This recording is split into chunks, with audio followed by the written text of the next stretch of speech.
Good morning. I was afraid everybody was still asleep.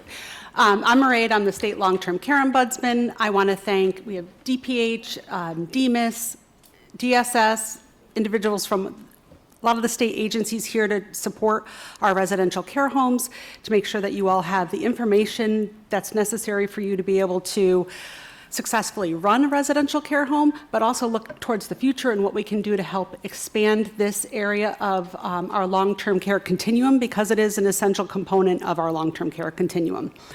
This morning, I'm going to invite up Tasha, if you want to come up with Jose, to speak a little bit about a resident, to speak a little bit about their experience and some of the opportunities that we're looking at coming forward related to home and community-based services in your settings and how to best be able to support the individuals living in your settings. Come on up. Okay, with that, Tasha, you can introduce. But thank you all for being here this morning. Hello.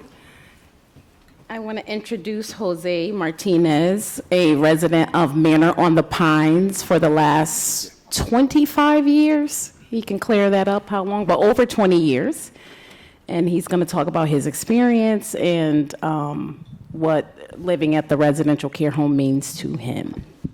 There you go. I'm going to let you talk from here. Just so, oh, wait, you know what? Can we move you over here so that everyone can see you? I'm not sure. We'll go over here. Okay. Sorry, I'm shuffling you around.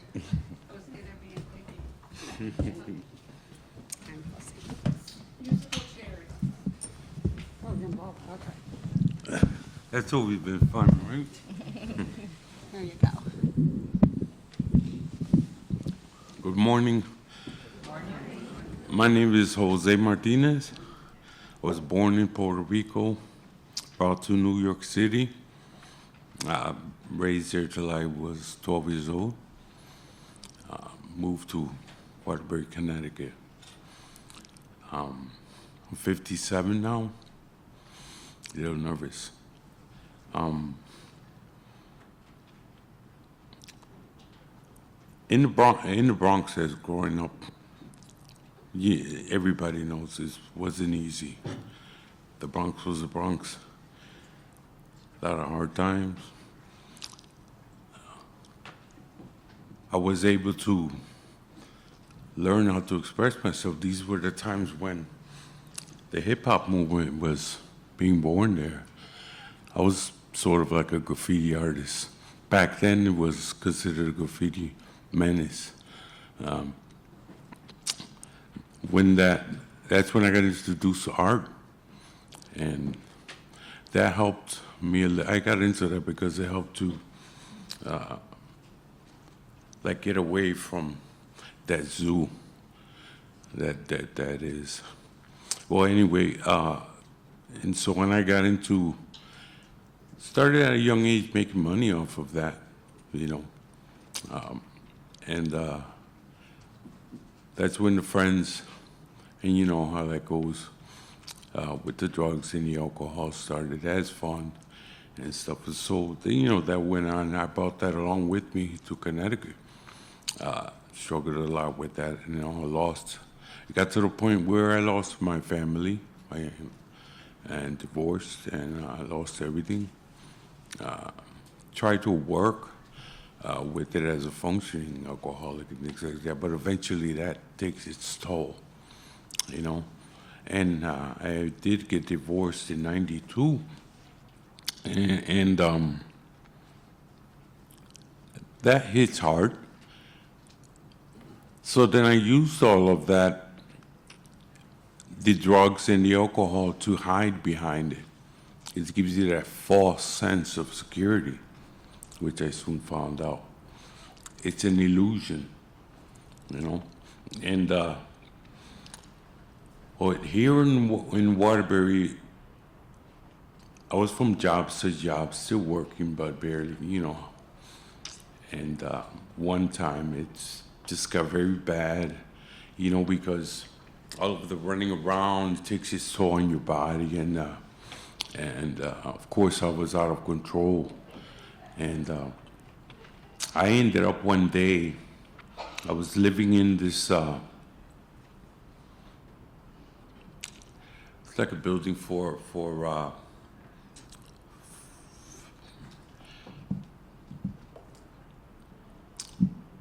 people who were on type of disability, you know, because I ended up in a lot of rehabs and things like that, and through that they got me a place. I was already starting my medications, but I was mixing my medications with the drugs and alcohol, trying to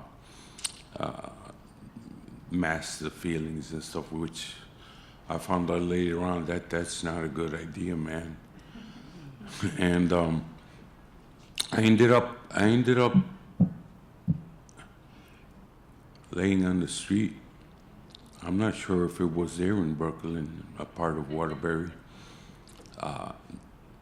It was late. My friends took off after I spent a lot of money on them, after they were having fun, supposedly.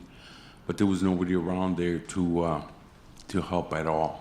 So then what do? You know, I couldn't even get up to go to the bathroom. So I ended up going to the bathroom myself. I couldn't get up, lift my head. I know I opened up my eyes and I saw more day go by. I don't know how long I was there. The nurse at that time, Nurse Noel, his name was, which used to come to the building to give me my meds, I guess is the one who found me.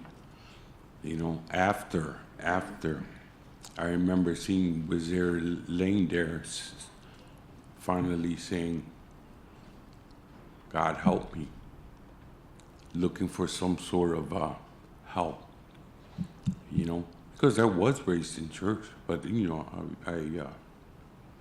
you run away from this stuff. You think it's boring, you think it's corny, repetitivity, or something like that. But then when you're really in a situation, or real situations, you end up calling God, right? But yeah, he did answer, I guess, because it had to be, because Noel found me, and I ended up in Waterbury Hospital on the 8th floor. I think it was the 8th floor, the 6th floor, or Brian, something. I was there, and they would give me medications and all. But I remember I served my time there. I was there, and they did the best they can. I remember they were spending hours calling and looking for places, you know, to the normal routine for me, you know, jumping from institution to institution and all. So my thinking was, well, I was getting ready to just go back into the street, because that's mainly what they were saying. We have to send him back out. There's nowhere, you know, at the time. And you have to they have to follow their rules and their speculations and things. I understand now. And then like that same morning, they called me into the doctor's office there that you had to see before you get. Not admitted, what do they call it, when they let you leave. And there were two people standing there. It was Audrey Capaldo and Marty Halloran. I remember them very clearly, because out of nowhere, they said to me, we have this place, would you like to, you know, they asked me, would you like to go there, you know, so I was like, yeah, of course, not knowing. So I went to Pine Manor. I was all messed up in a bad way. But they still had me ready. They put me in a room upstairs. They had everything very nice, very cool. It wasn't the hustle and bustle type of place from these big institutions that, man, I remember in Manhattan, I was in a type of institution there. There was like 16 dudes and 16 beds in one room. One of those huge rooms, you know? And it was just like sleeping in Grand Central. You know, how can you know, it's just like a lot of noise. The atmosphere was just, you can't rest, you know? You can't even take time to think and see what move or whatever you're gonna do. You don't have time to find a person to talk to, because they're too busy doing their job. It's not that they're not doing their job; they're trying very hard. It's just that there was too many. There was too many, you know. But here in the manner of Pine, not for nothing, but you know, it's cool because they take their time and they stop and talk to you. Audrey Capaldo saw right away that she has really a lot of experience with that stuff, and so does Marty.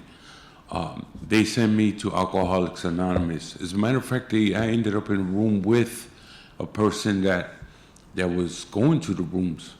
So he says, "Well, I'll take you," and you know, the way Audrey was running her place she sent me with a piece of paper with the Manor on Pine and everything, you know, that I belong to that facility. I had to show that paper to the meeting director and get it signed and dated and bring it back to Audrey all the time. All the time. I know they say it's anonymous and stuff, but it was I understand that I was in the facility. I wasn't just going there, you know, for your. So, and at the same time, that made sure that she knew, you know, because I was a really, really naughty man. And I remember that kept me going. I did that for 9 years. 9 years. The repetitivity of reading the books.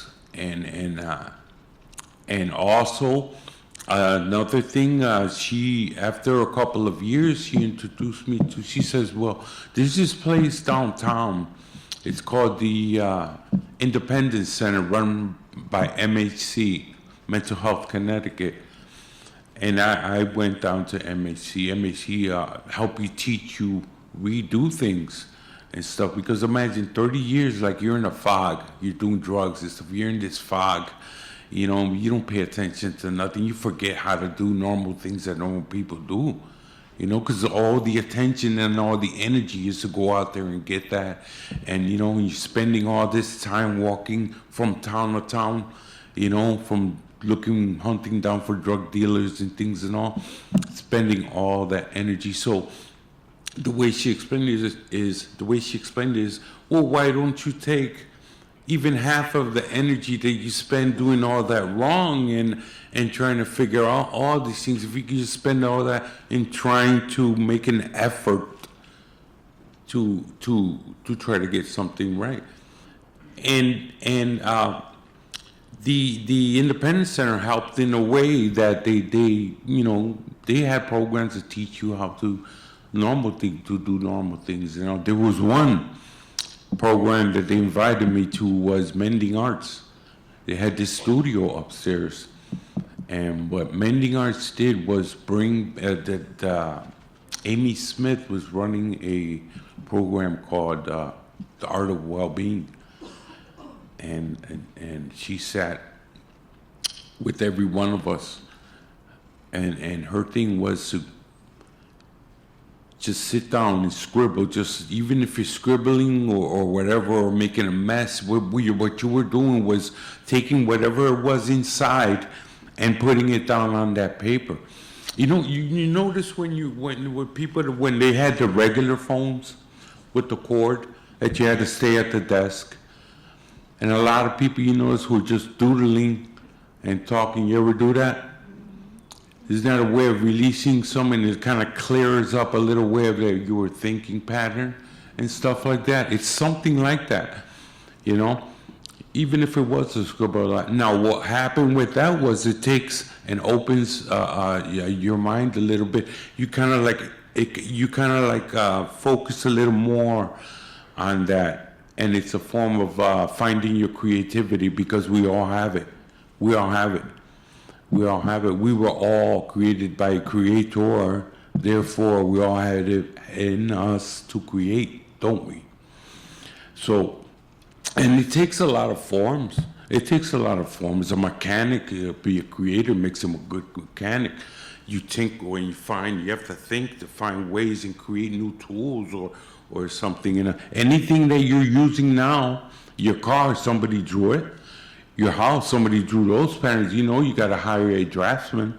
Things like that. Everything has creativity in all different types of forms, not just drawing. But to start off that process, she had us doing that, and I went. That took me back to the days I was doing the graffiti and stuff in New York.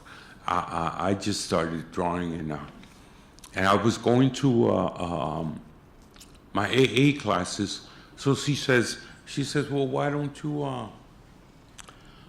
draw the 12 steps with a little picture on them? So I did that. That got me started on wait a minute, I can do something good with this. It's getting me to think a little bit clearer and stuff. And what it does is I put a lot of those artistic things into everyday practice. It sounds a little corny. The guy's drawing cartoons. Somebody's got to do it anyway. But it does help.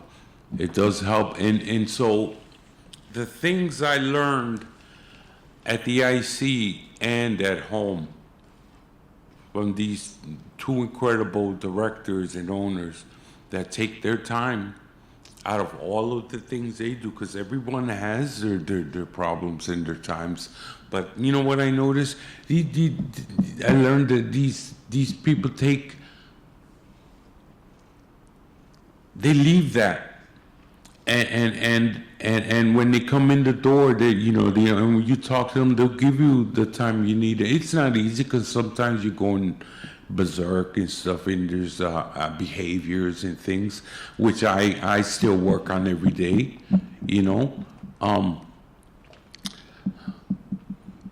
but that helps a lot.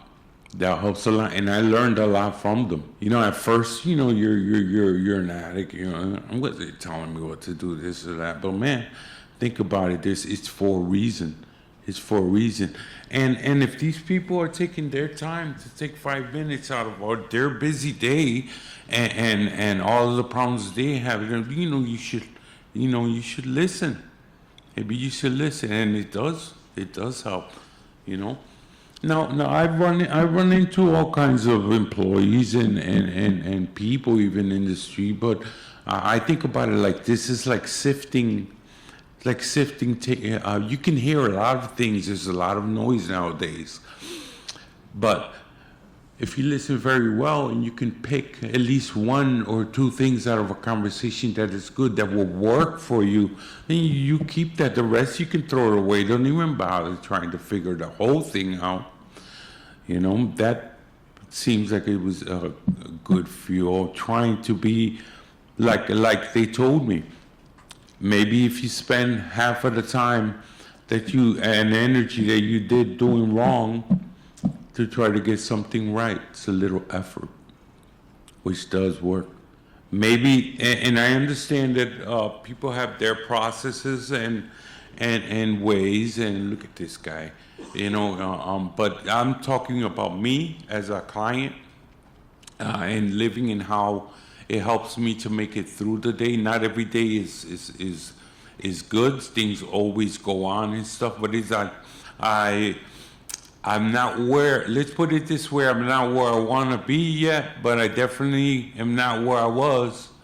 So that's, even these little successes, people probably think, well, to be successful, you have to, I have a car, I have a big house, or I have this business that I finally did. That's success.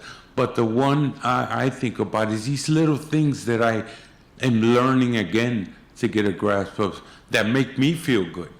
I'm not doing it for nobody else and stuff like that, because deep down inside I have these problems and issues,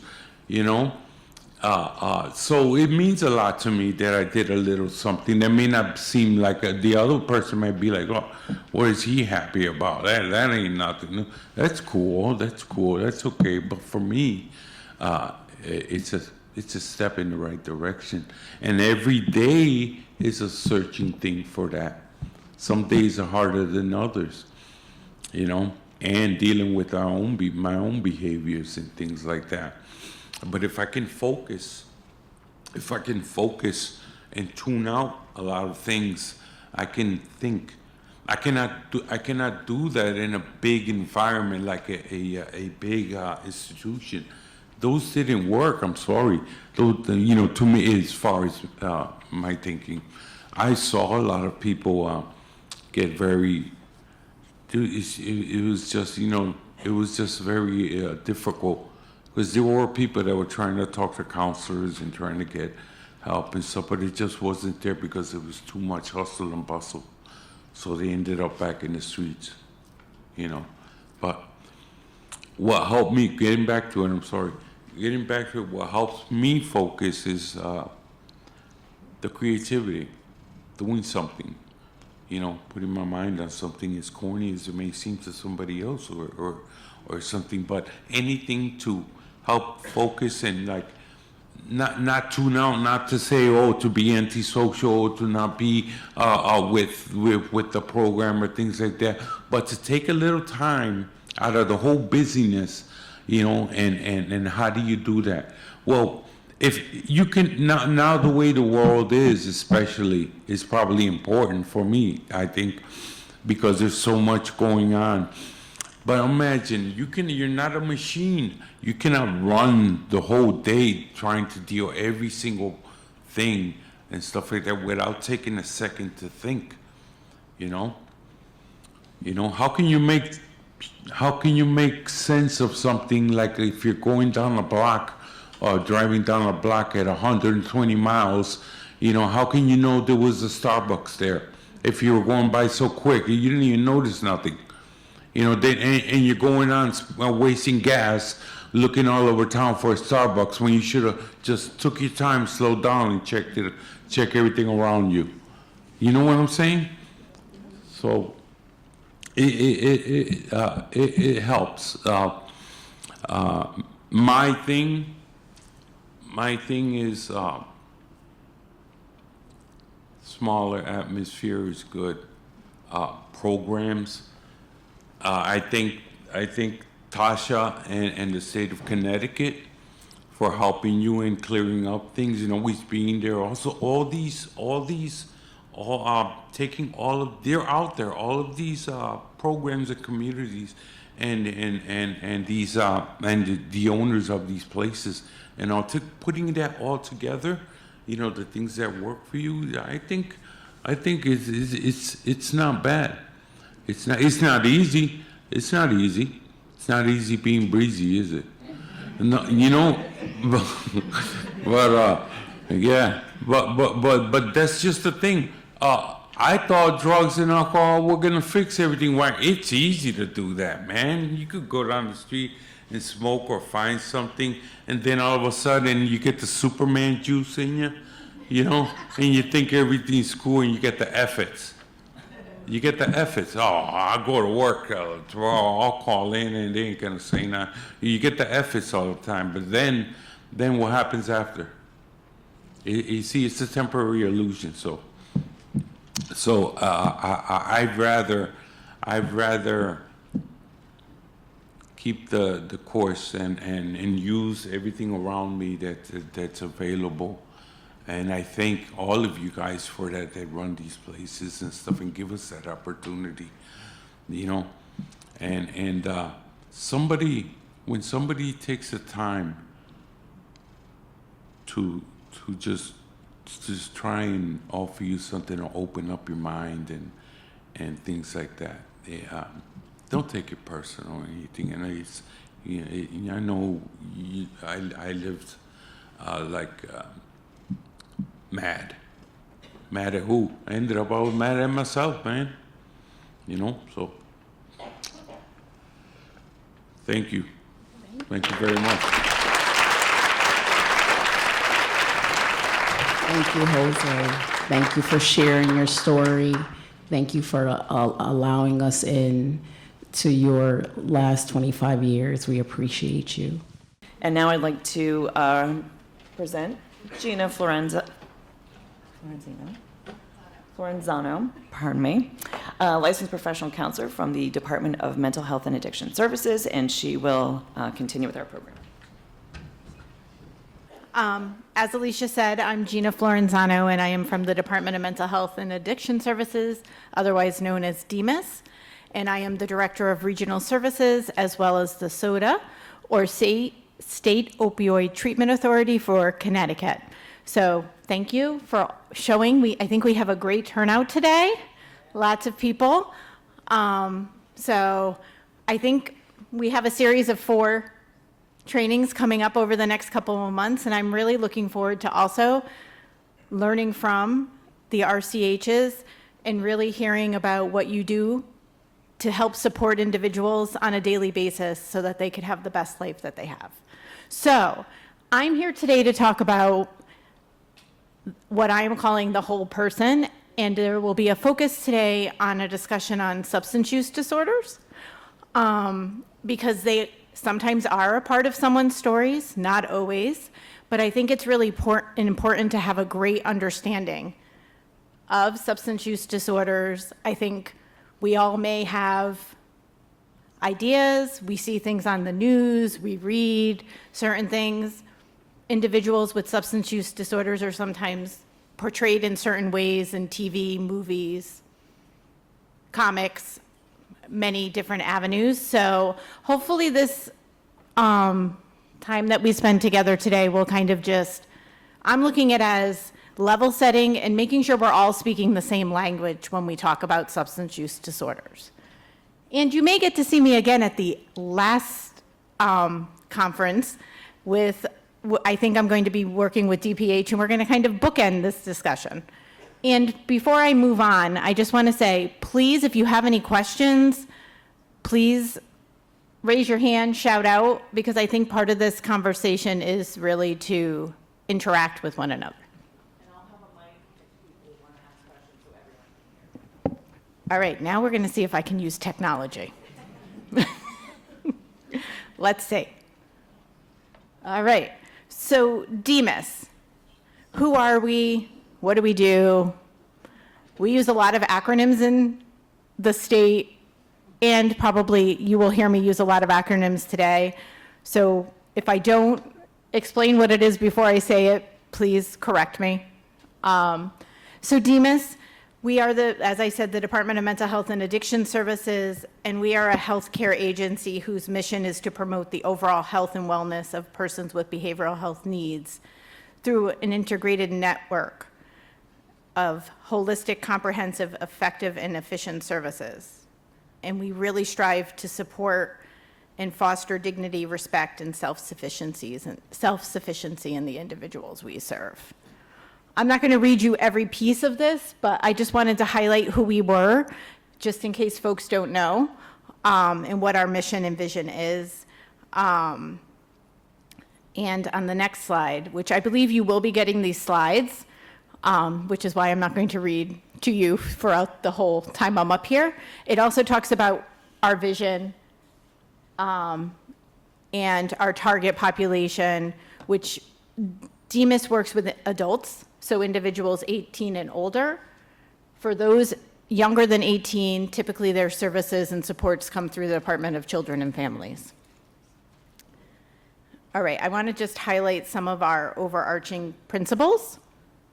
So we strive to offer choice to individuals in a variety of community-based services, focusing on delivering gender-responsive and trauma-informed care. And the other piece, and I loved the part of your discussion earlier of your story where you were talking about being asked if you want to move into, I believe it's Pineview, versus someone coming and saying, there's a bed here and you need to go. That the discussion, the choice is very important because no one wants to be told where they have to live, especially as an adult. We should have a decision and a choice in that.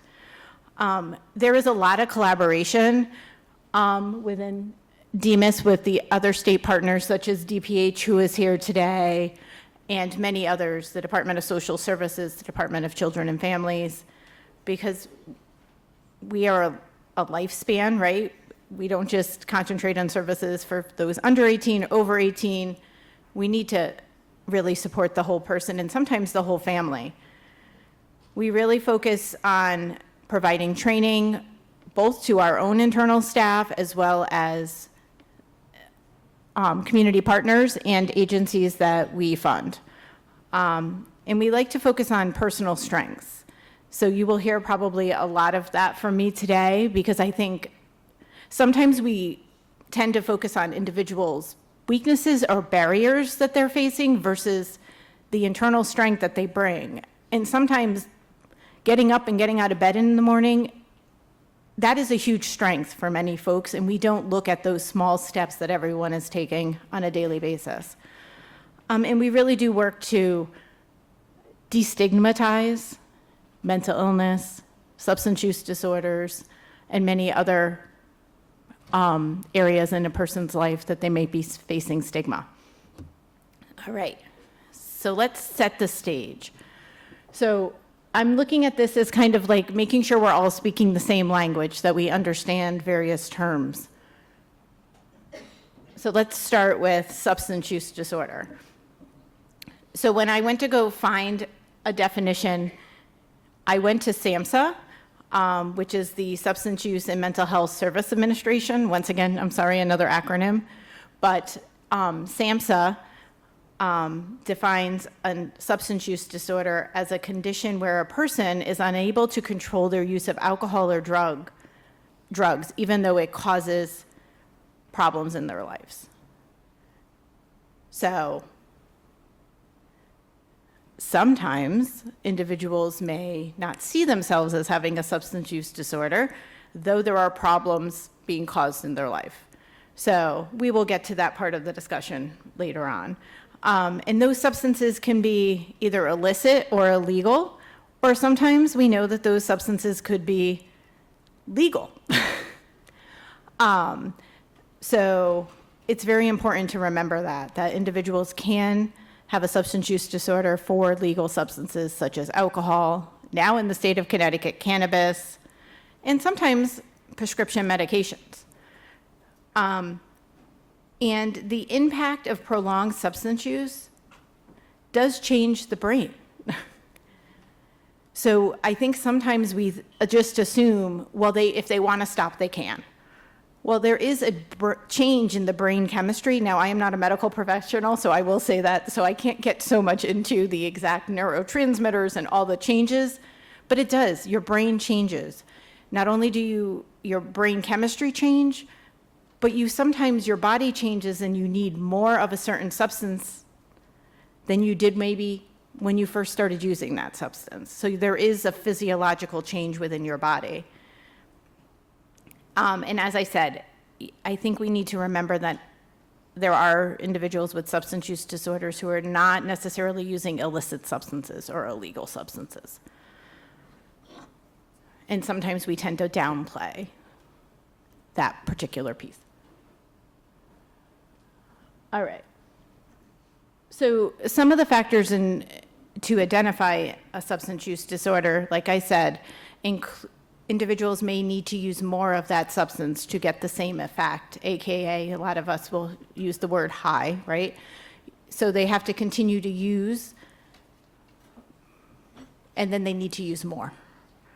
And there may be impacts on the individual's life, legal situations, social, they may have strained relationships at work or with family, impacts on their health. But despite these impacts on their lives, they continue to use. And at times, efforts to try to stop or decrease use cannot be achieved on their own. They need supports. They need assistance. So in addition to talking, I did find this nice. Visual, sometimes I'm a visual person, so words mean one thing, but seeing the picture kind of helps me in a different way. So this does depict, a craving for use, wanting to cut down but not being able to, the need to take more of a substance. So when you have these slides, at least now you'll also have that visual kind of to highlight some of these components.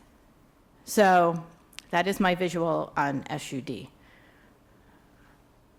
And I think it's important to say, not all substance use is a substance use disorder. It's not one size fits all. And I think when we talk about behavioral health overall, we need to remember it's not one size fits all. It's not one diagnosis is only depicted by this particular representation. We need to see the individual. And I think no matter, if nothing else comes out of today, it really is, we need to look at the individual that we are working with that's sitting in front of us. We need to meet that person's needs, hear their story, hear their why, and not just say, all right, well, you have an alcohol use disorder, this is you over here.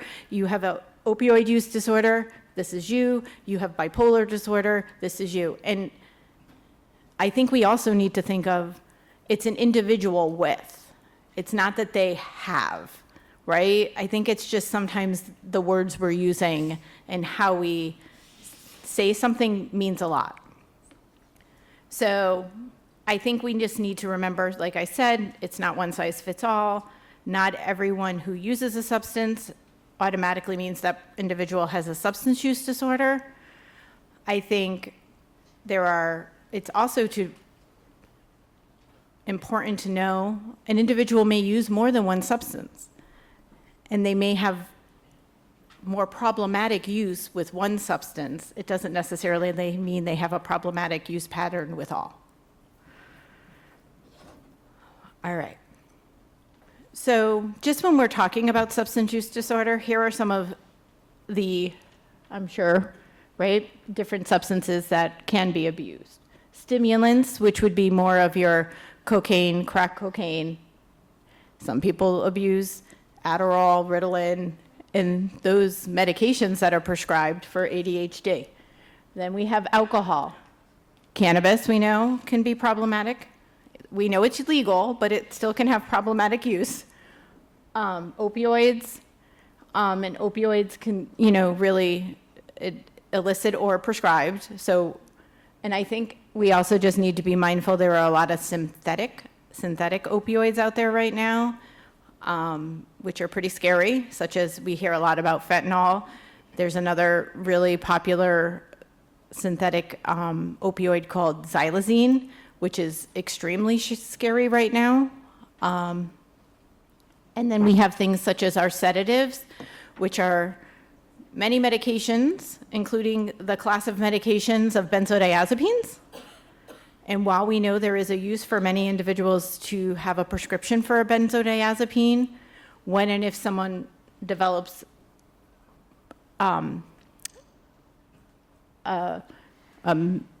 problematic use of that medication, it is pretty scary.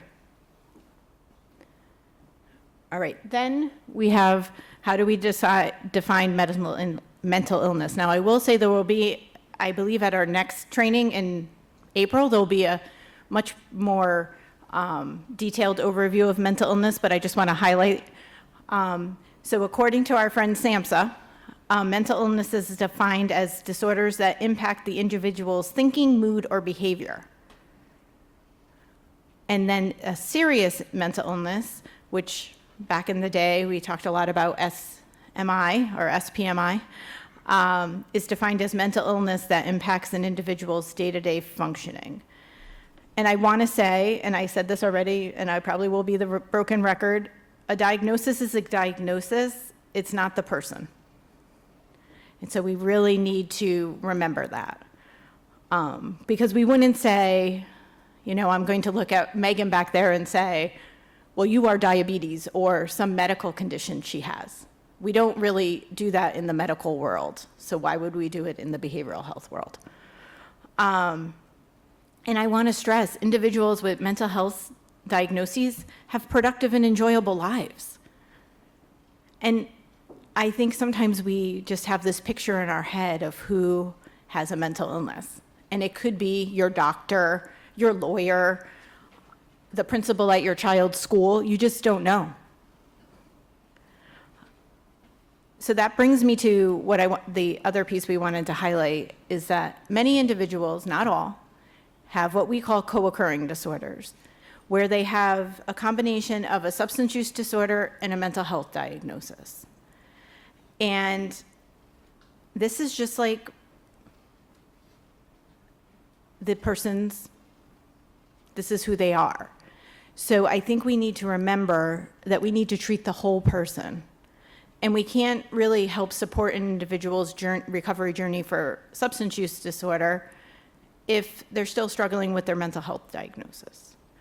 But if a person chooses to focus on one diagnosis versus the other, we shouldn't deny a person treatment because this is their journey.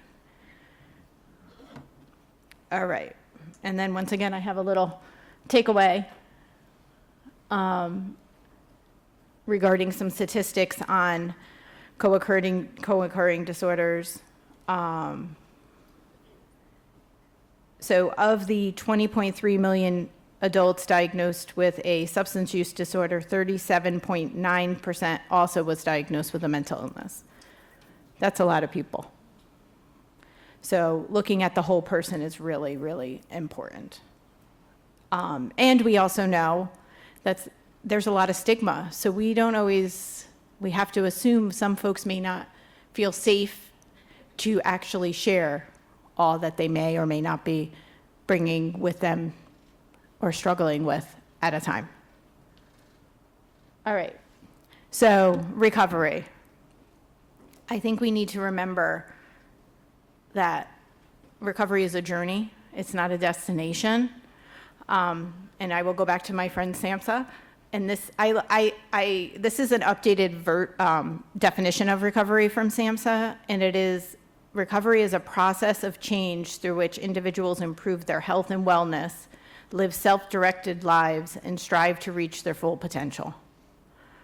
And I think that's very powerful because it talks about really embedded in there, my idea of recovery may not be the individual's, and we really need to support that individual in embracing their idea of their own recovery. It's not one size fits all. It's not just limited to substance use disorders.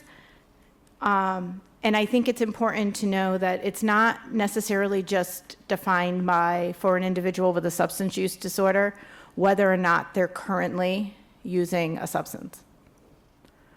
So that is, recovery is a journey. If not, that may be my other thing I want you to take away. All right, before I move on, any questions or thoughts? Yeah. I'll try to write this. Oh, microphone. Here we go. All You right, weren't going to so- get away without the microphone. So you talked a lot about individual choice and making their own decisions, which I can definitely appreciate. And we're talking about substance abuse and recovery as well. And during Jose's presentation, he talked a lot about his environment and the conditions that he was living in at some point. I think he talked about a room that had multiple people, Yes. and it was very hard for him to sort of function. And so my question is what's your view on allowing substances inside residential care home facilities, such as alcohol and other narcotics that are legal, cannabis being one of them, in facilities like this, when you have individuals that are suffering, or maybe I shouldn't use the word suffering, actually, recovering from substance abuse? I think before I speak on my own personal opinion, I know that this RCHs are a level or have a DPH licensure. So I think this might be one that I'm going to first want to hear, and I'm sorry to put DPH on the spot, but I don't want to speak out of my one own. second. I want to hear the question answered on a clinical, not from DPH, because I want to hear from DMHAS. I mean, I think what I would say is we need to ensure that everyone is living in a safe community. So I think if any agency, I think there needs to be safeguards in place regardless. I would say if someone is known to, I'm not saying on property, but have used while in the community or coming back, I would hope that that individual is looked at as and assessed for safety in the moment, but I would hope that that would not preclude or mean that they would no longer be able to stay there. Fair point. I guess I would be more inclined to hear your response regarding perhaps other individuals within the facility, not necessarily the individual that is, and no disrespect to you, Jose, but let's reference the question more so towards Jose and him looking to recover, him looking to go Yes. through that journey, and I now think- having a roommate perhaps that Yes. has brought in alcohol or some type of substance, and how he Sure. is trying to cope through that process Sure. and move through his recovery. So I can say, and my perspective might be more from other levels of care that may be in DMHAS that we oversee. So if this was, and these are conversations we do have with our substance use disorder residential treatment programs, that use should not necessarily lead to discharge. And while you're, one, supporting the individual who may have returned to use, we also need to then make sure the community as a whole is feeling safe. So my first thought would be to have a meet with the community and really make sure that they are feeling safe and that there may not be other substances on site. I know you want me to say one way or the other, and no. I can't, but no. I will say if individuals, and no, I can't say that because I don't know if that's actually something that can happen in an RCH. So, Yeah, no, I appreciate it. And I think this is a difficult conversation to have, Yes. but I wanted to at least challenge you on the question. yes, no, I appreciate that. And I think that one of the things that we need to take a look at as an industry is that these facilities don't have professionals like yourself that are working out of these facilities. So Mm-hmm. one of the things that people are quick to do is to answer the question of what you didn't want to answer, of saying, no, it's not allowed, right? But, you know, the majority of these owners and people that are working in these facilities don't have the degrees and the letters behind their names that you do. True. And so it's going to be challenging for them to make decisions and to understand the process. And so I think Yes. there needs to be more conversation, more training around this particular Absolutely. topic. And I think one of the goals of this 4-day, half-day training is to also bring resources to you. And I think that would also be very important, right? To know if someone does present under the influence, who can you call for support? So we haven't neglected that. It definitely will be coming. And we, as a state, worked with an agency that developed what we call the toolkit. So we will be reviewing that and making sure that that resource over time will be available. It's not an easy answer, but at least it provides some, where do I go if this situation happens?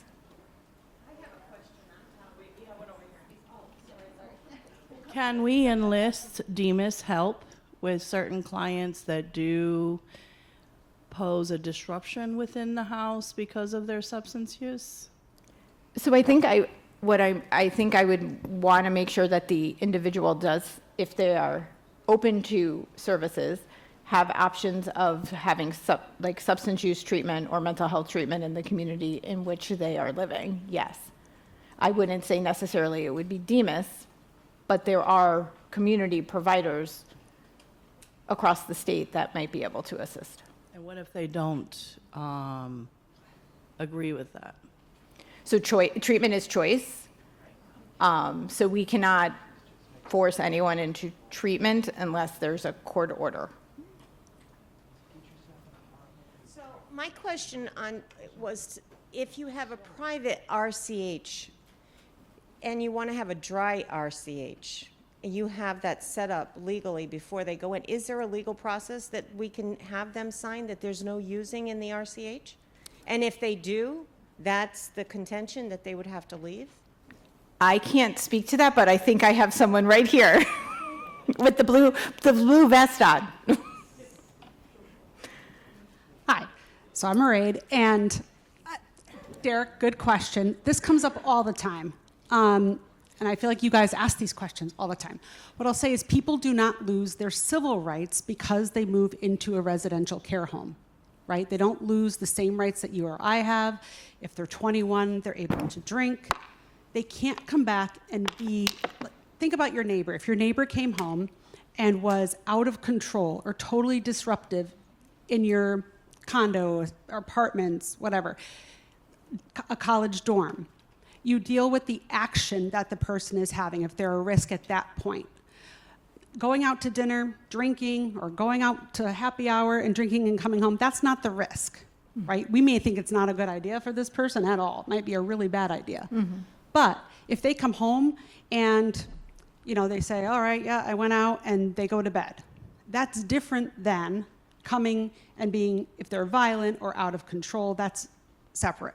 As far as substances on the campus, if it's an illegal substance, it's an illegal substance. Whether you live in any setting, it's illegal, right? So supporting that individual, offering them information, and that's what we're hoping out of today, is to connect people. And I think that was one of the points that we were trying to highlight with Jose, that maybe the first time it doesn't go perfectly, but maybe you have to try again and offer it to the person, and over time they get to a place where they can accept support, or maybe they don't, or maybe relapse is part of recovery. We've all heard that, right? We're not perfect.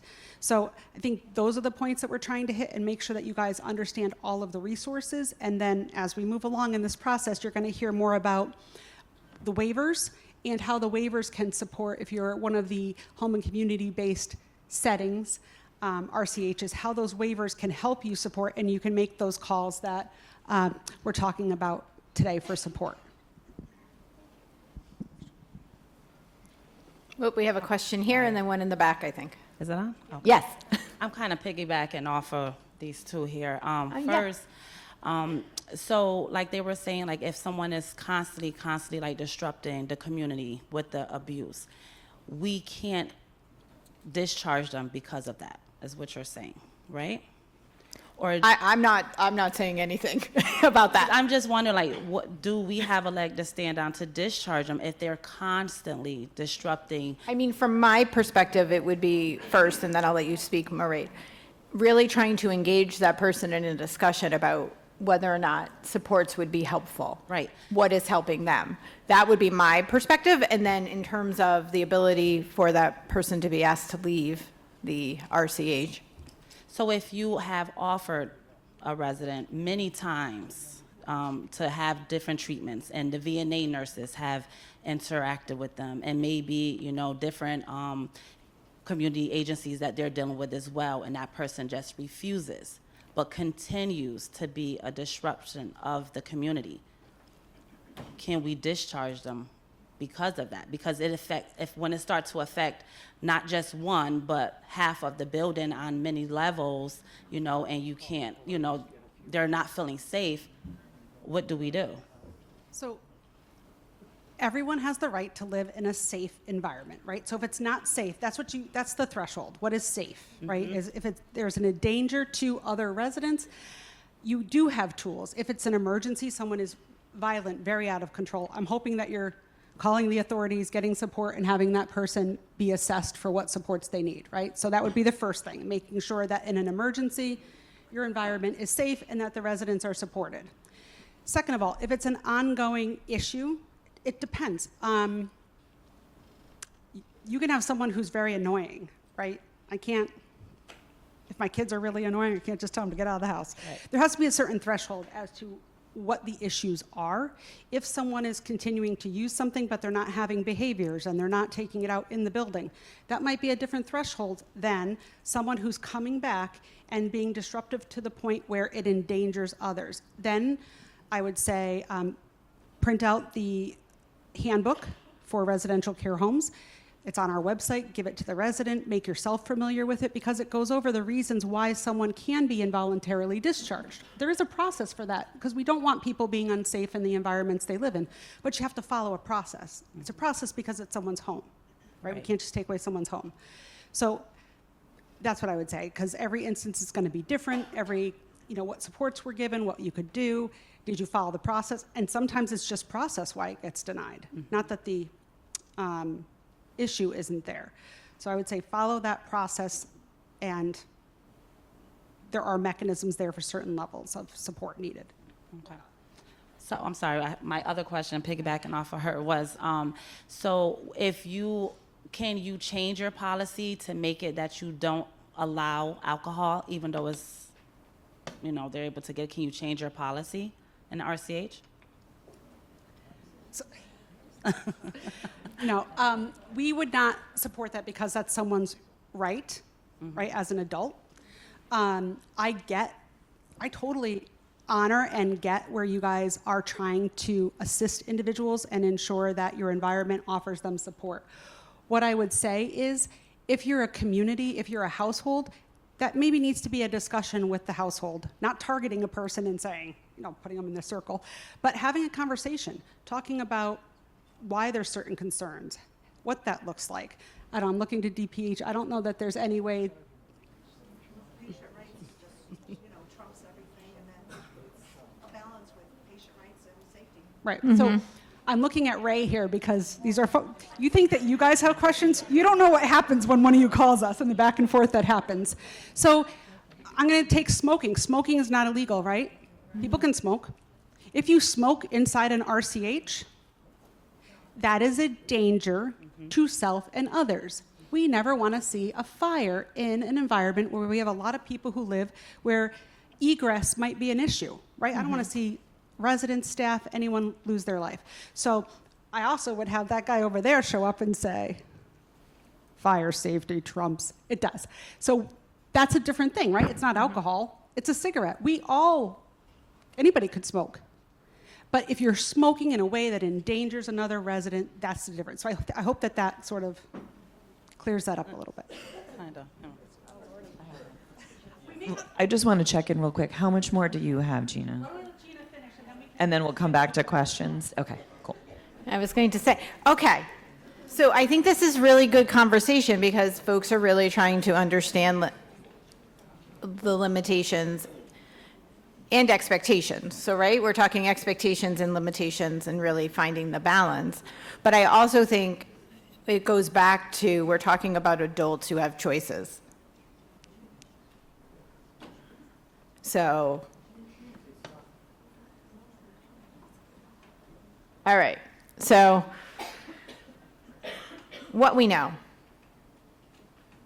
More than half of the individuals served by DMHAS or in services that are funded by DMHAS have a co-occurring disorder. And we at DMHAS really strive for integrated services, so really treating that whole person. When possible, can the individual receive services for both their mental health and substance use disorder? Why make someone go to two different providers if they could have their care in one place? As I said, recovery is a journey. We will get there, but MOUD or medications for opioid use disorder saves lives. And I think substance use disorders and substance use in general impacts every race, age, gender, and economic status. I once worked in a facility that was in Stanford, and I can't tell you how many people came from Greenwich. It doesn't matter where you live. It doesn't mean you're immune to substance use disorders and mental illness. And we know addiction isn't a disease like any other medical problem. And, as we were talking about the alcohol discussion, it did make me think. We know many people have COPD, but they smoke. We know many people, we don't put a black box on them or, an X on them when they go into the store and tell them they can't buy cigarettes, even if they're wheeling an oxygen tank. We know many people have uncontrolled diabetes. They go out and they buy Snickers, or they can. There is no law. I know it may seem like trivializing, but it's true. But when it comes to substance use disorders, it's almost as though we think you shouldn't have a right. Even if it's not the best choice you make, you still have the right to make that choice. I just want to talk a little bit now about language, because language is so key when we work with individuals. And we need to focus more on the person and not the disease, as we've been talking about. I can tell you when I still wore my clinical hat, the worst thing I hated to do is, because we know how insurance works, was to have to give someone a diagnosis, because that brings stigma. I would rather just say this person is experiencing X, Y, and Z. Why do I have to put down numbers and a couple words to ensure payment? It just doesn't make sense. I know we have to do it, as I see my Caroline friend over there. And I did it, but it's not what we do as clinicians and folks who are trying to help and care. So I also think it's really important of how we refer to folks, right? And what we call things. So substance use disorder, a person with addiction, a person with substance use disorder, a person living with a substance use disorder. Those are very powerful words, and it really shifts. It makes a shift in how we think of the person and how the person can think of themselves. Can you imagine like walking around and knowing what's like in a file somewhere around about you? That like, it's a huge weight for someone to carry. And mental health and substance use disorders are treatable, and that's what I think we need to focus on. They're treatable, and recovery is possible. And individuals with substance use disorder, it's not a moral thing. It's not that individuals have no willpower.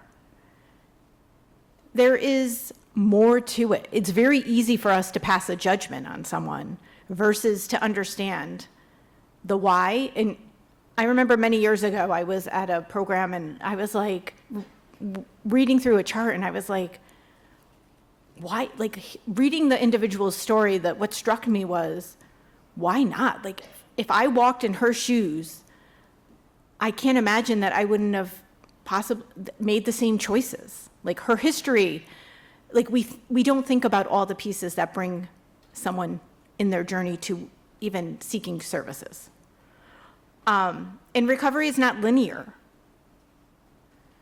So it's not like today I decide I'm in recovery and it's just a straight line for the rest of my life. There might be little zags and zigs, and that's okay. That's part of the process.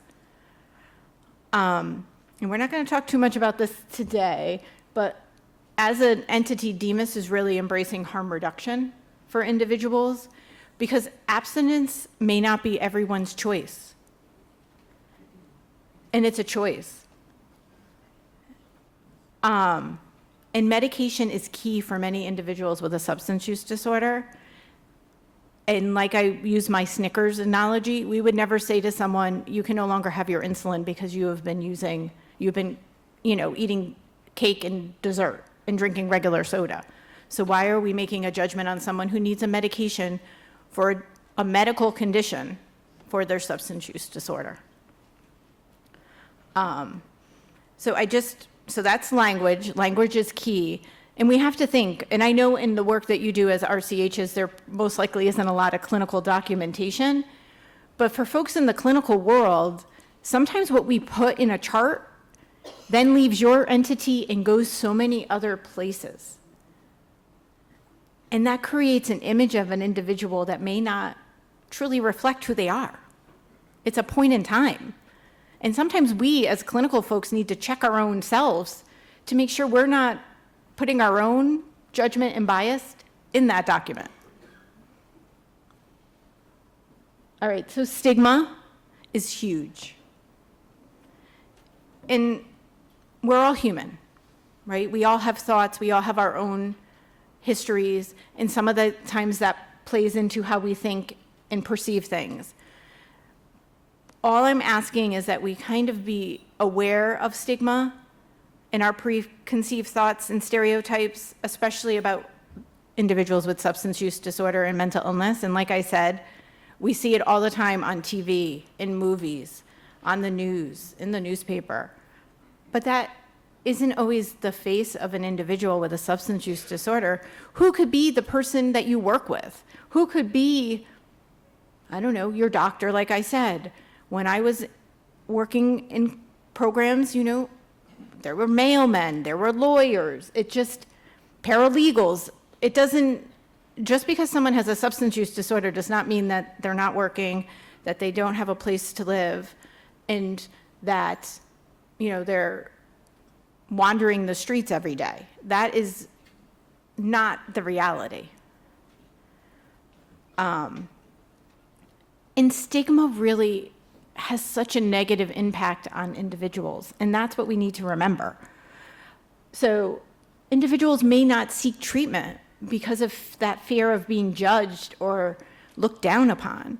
Or when they do come into services, they may not share their full story because they're afraid of what individuals will say or what the consequences will be. So I know we're kind of running probably short on time, but I just really want everyone to think about that. All right, so I want to do a little bit on opioid use disorder specifically, but are we good? Are we good with questions right now? We're rolling along? Any thoughts? We do still have some questions. I don't know how much longer you have. We're right at about the time that we should be stopping, but we can. So I can either, I'm asking Mairead, but we can do, like, this is the opioid use MOUD portion, so I can either save this for part 2, or we can keep rolling along, because I know that there was a lot to talk about regarding the second portion. We can stop here. Otherwise, because I'm only I have another 20 slides. All right, so we'll do some questions. We'll stop here. Okay. Great. And this is what we call the pivot. So my question is, as an RCH owner or somebody administering medications, what are our liabilities once we give them the medication and they're doing drugs outside or alcohol, whatever, and we know it's ongoing and we know they use it and they deny it and they don't want the help? And my second comment is, I know that they're in RCH and they should have rights, and I agree with all that, but they should have limited rights, because that's why they're there, because they need 24-hour supervision. And we're required to give them 24-hour supervision. So if they should be able to make decisions by themselves all the time, and people think they can make rational decisions, why don't you just give them the freedom to do that, instead of requiring us to supervise them?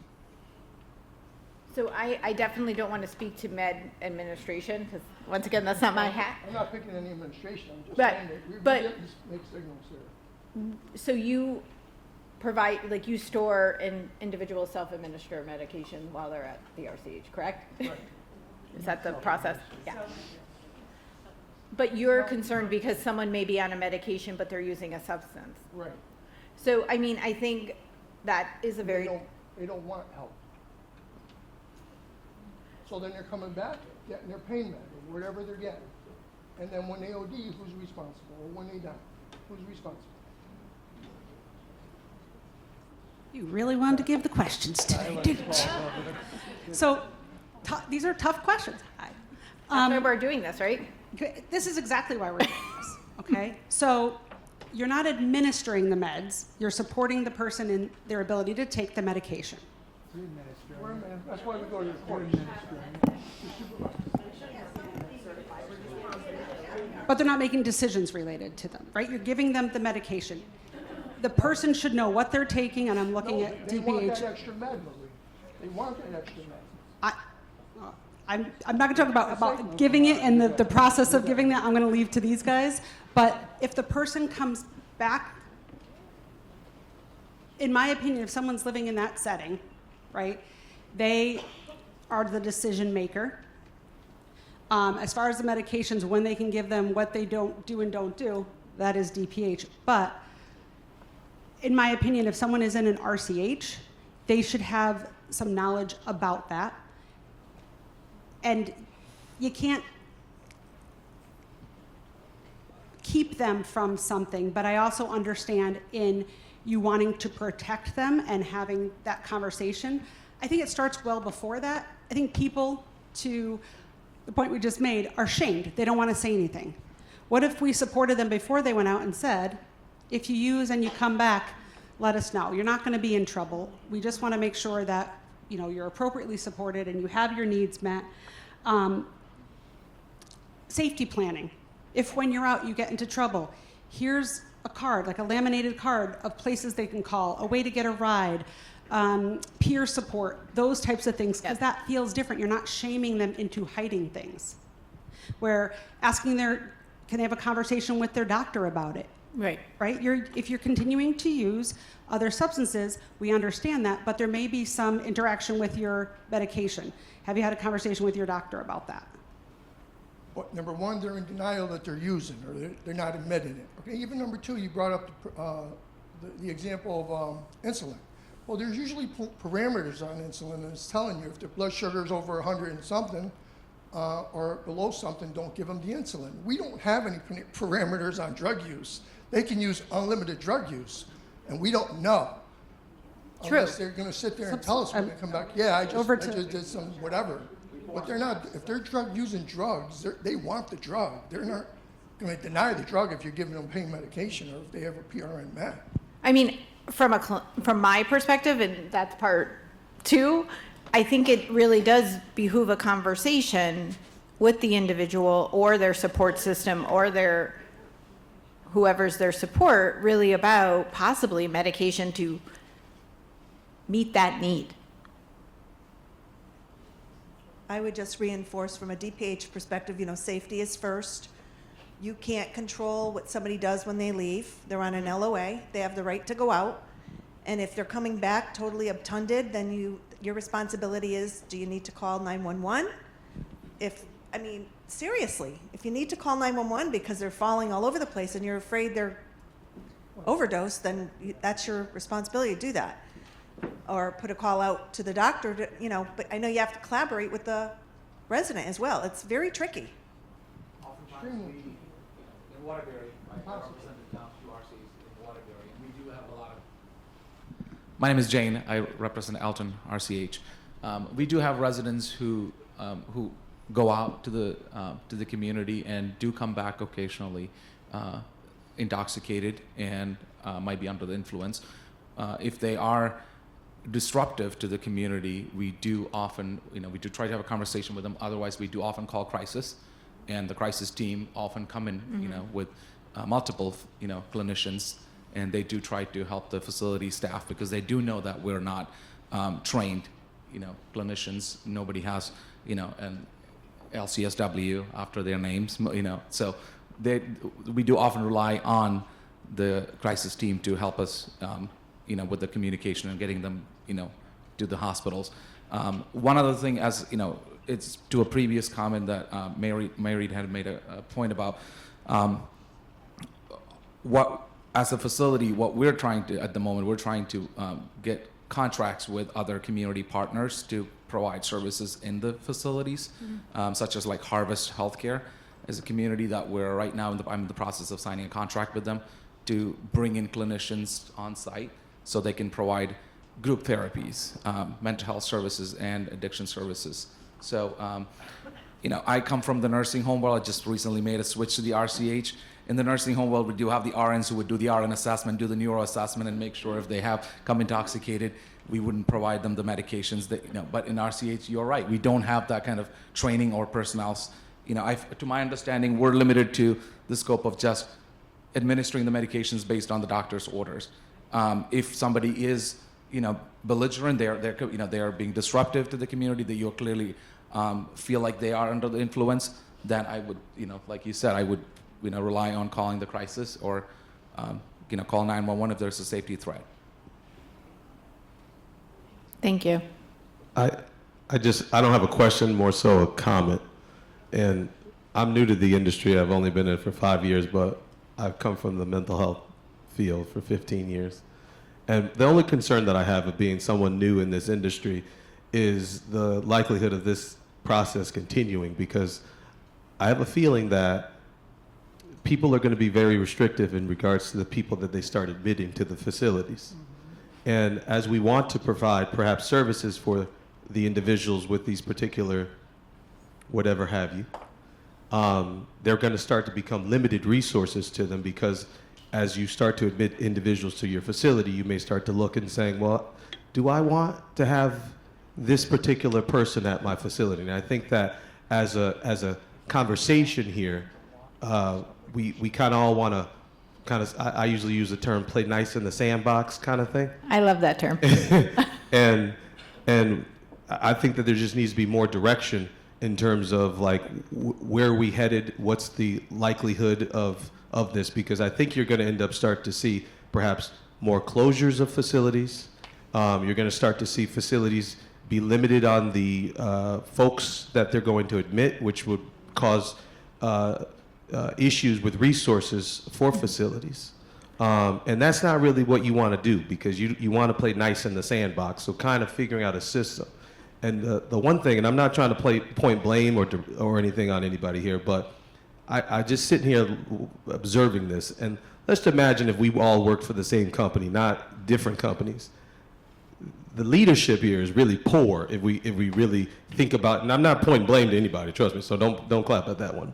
But in terms of if we work for the same company, there's a very unclear direction in terms of admissions, discharge, private facility, smoking on the campus, not smoking on the campus. And so you really need something here that changes this whole conversation and ensures that everybody's on the same page in terms of this is what we do when we have these issues. And so it's just a comment, not really more so a question. But I think that's right on point with why we're here today, and why we decided that this would be a multi-day training, because we're like, I use the building blocks, like we're starting to build the blocks. Like right now we're just talking fundamentals. We're bringing in very different folks to talk on each day to kind of talk about different pieces. So hopefully we will have more understanding by June. The last thing that I'll say is that I think that the people that are the medical professionals, the professionals, need to be the people that speak loudly to what their professions are and I don't talk to my dentist about my heart issue, right? And so there's a lot of volume coming from people that don't have any type of clinical background. And I'm not really interested, in my opinion, I don't go to my dentist to talk to him about my heart issue. I want to hear from the cardiologist, Right. what the cardiologist has to say. And I think that, so please be patient over the next couple months, but I would also say if you have questions or if there's areas that you think would be helpful, to let us know. We hopefully can try to weave some of that into the discussion. So once again, this is like the foundation of like the next couple months. And I appreciate everyone's candor, because that is why we're here. We really want to work together as a system. I will put one thing out there. I love playing nice in the sandbox, because I think that's how we get a sense of community built and shared understanding. But I think over time you have had folks in your RCHs with a history of substance use, and you may not know, because not everyone with SUD is currently engaging in substance use. And my other fear would be, we want you to have the full history. We don't want referral sources to be restricting people's history, and then you don't have that information. So I think part of this is really to bring everyone together to have these tough conversations. And I'll see you for part 2.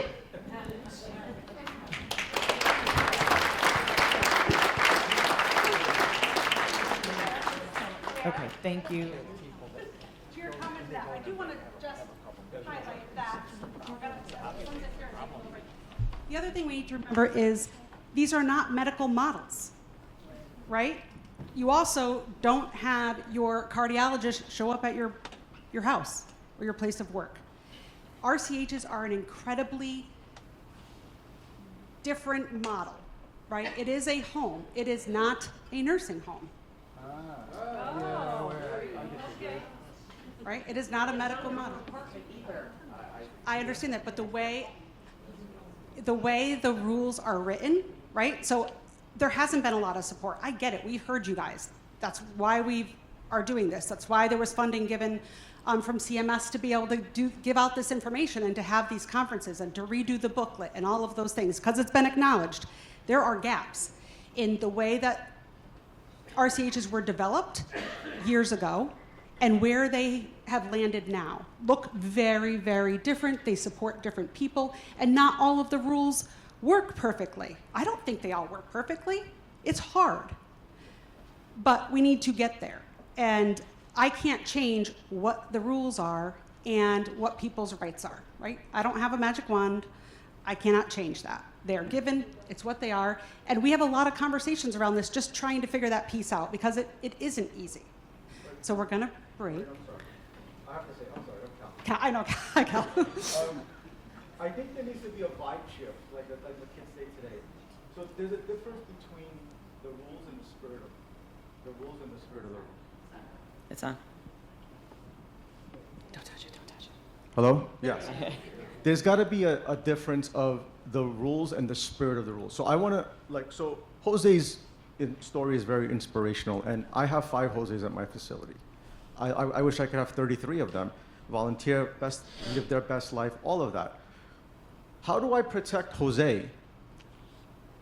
Now, I'm not talking about the person who's actively, I'm talking about the person who I've promised I will make sure that I will create an environment for you who wants to stay clean, that there won't be temptation right next to you, right? So we're skirting that challenge. How do I protect Jose from the person who doesn't have a problem? My theory is, cool, go out, have your fun, just don't tempt Jose. But then how do I answer you when you say, well, he is allowed to bring his beer in and drink it next to Jose? Jose doesn't appreciate that. So let's talk about that. So that's the difference between the rules and the spirit of the rules. Well, we don't have spirit of rules. We have rules. No, what I'm saying is that, I mean, I know, but... I get it. Right? So like, if It's I not say easy. no alcohol in the facility, how do I implement that and how do I protect Jose? I think you have to be careful about what guarantees you make the other residents, first of all, and setting those thresholds. That's one thing, right? Because when 30 years ago, right, when I started in this work, we did not necessarily have these issues, and if we did, they were one-offs, right? It was here or there. It wasn't in the majority. And so we understand that, and that's why we're having these conversations. We have them with CMS, we have them with ACL, which is the Administration for Community Living, and what does that look like, and the whys, right? There are not simple, easy answers to all of this. They're very unique situations, but people's rights, civil rights, their rights in the community are their rights. You're asking for people to live together in a way that doesn't necessarily always work. It's challenging.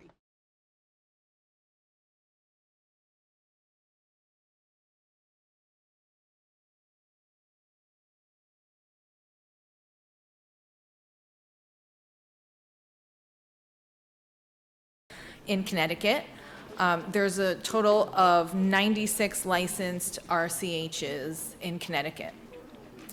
Licenses are renewed every 3 years and done quarterly, so 3/31, 6/30, 9/30, and 12/31. And it's very strongly recommended to use a generic email account in eLicense so multiple users can have access. And also renewal notices are sent to the email of record approximately 90 days prior to the expiration date. So everything goes through that email address that's listed in eLicense. And so the residential care home renewal, license renewal applications are completed through the eLicense portal. Each facility has a unique user ID and password, which is included in the renewal notice. Facilities have the ability to update contact information, including the email of record and a lot of other features once you're in there. And facilities should ensure renewals are posted before the expiration date. A provider can request verification letter through eLicense if need be. And so this is just an example of a renewal notice that you'll get through eLicense. And if you notice on the second, you're right, it shows where the user ID and password would be. And again, these are just some screenshots of e-license where you would put in your user ID and password, and you scroll down to the bottom, and there'll be a blue writing that says renewal. You just click on that, and that'll initiate the process for you. What documents are needed to renew a license? So certificate of general liability, workers' compensation insurance, a current fire marshal certificate, affidavits for beneficial owners and the person in charge, a list of officers and directors, names and titles of staff, an organizational chart, and an ownership form, 1, 2, or 3, depending on what the ownership structure is, and a lease. And that all goes into, you have to upload that into e-license. What happens if documents are missing or incomplete? The email of record, again, very important, will receive a system-generated email notification of the outstanding requirements. And then you can log in to e-license to upload the missing documents. And once the renewal is processed, you'll receive a system-generated email with the certificate. And this is a screenshot of the email that goes out that you'll receive. Change of ownership, really quickly. For any change of ownership, a letter of intent should be submitted 120 days prior to the proposed change, and a completed application with required attachments should be submitted as soon as possible. Then there'll be a pre-licensure meeting with DPH, and a pre-license consent order is typically used once the change of ownership occurs. And this is my contact information if you need to contact me, or if you have questions, after this presentation. And we're going to actually skip questions, so I'm going to introduce, just until the end. And so I'm introducing Karen. Karen, who's the supervising nurse consultant for residential care homes.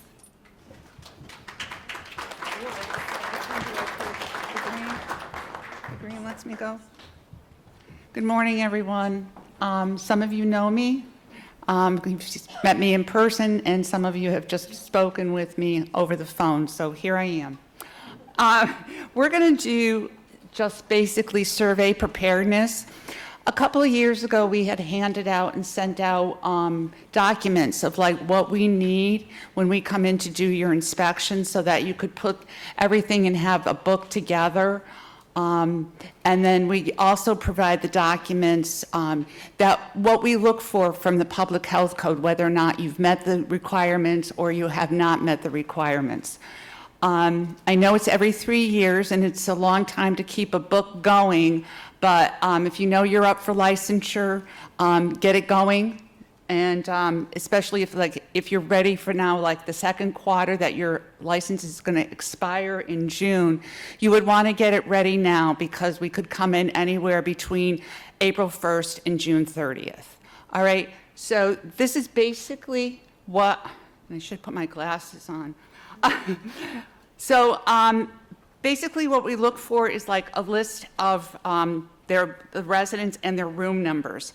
This is in case, it should be an updated list, not that you have a lot of discharges and admissions and all, but it's in case there's an evacuation and you need to have a current list to account for all your residents in the thing. Think of that fireman, think of that police officer that comes and has to sit there and turn around and go through. And that's why it's also the occupancy has to be listed outside the room. They need to know if there's 2 people in the room or 1 person in the room. Also, it's good because then your staff also will know whether or not everybody has gone out of the building as they're doing like a roll call. And maintaining a leave of absence log, I know it's hard for people to sign in and sign out and all like that, but that's another thing too, because if a resident leaves, you know that they're not going to be in that building, okay? A list, okay. We look for a list of staff, like the person in charge that's on the license, the staff members and their titles. You all have a way of saying one uses facility manager, one uses administrator. We just would like to know what their title is so that if we're writing violations, we could address it with that title instead of just calling them a staff attendant. They deserve to have that facility manager. Also, maintain a system of communication with your staff. Logs, do you have a book? Knowing, you all know that there's, for your staffing, it's from 7 to 10 p.m., it's one staff attendant for every 25 residents. And then from 10 to 7, it's one staff attendant for every 25 in the, I think the public health code says in residence. Maintaining monthly schedules, we look at monthly schedules to make sure that you are meeting the regulation. Med administration, we ask for the medication pastimes. I do look at the previous documents because we do turn around and scan them into our system. So I look and see whether or not your meds are administered at 7 o'clock, because yes, we would like to come down when we're doing our inspection and watch a medication pass, just like we do in long-term cares. We'll ask for a list of residents that have visiting nurse who come in and administer medications and pre-pour. And I know that this has been an issue with having the VNA leave, but they should leave a copy of the administration record, or they should at least give you an updated list all the time so that if you had to send that resident out, you would have a list to give the EMTs and then for the hospital. I just learned recently that there's other contracted companies, so that's why I put that in there. If you are using a contracted company other than the VNA, please include that. Administration of medication is only performed by a staff member who is 18 years old. And they have completed the administration training, and they have a current certificate.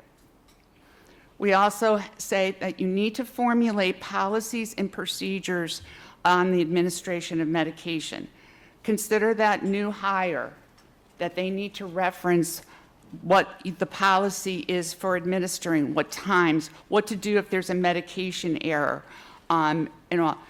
So we look at that. Residents who have been assessed to self-administer.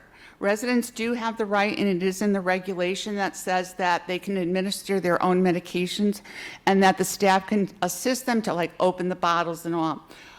They need to be assessed basically, hopefully prior to coming in, that the physician will sit there and assess them, but it can be done by an RN, it could be done by an LPN, not an LPN, but a nurse practitioner. It could be done just by a registered nurse, and then obtain an order from the physician that he says that they are qualified to administer their own medications.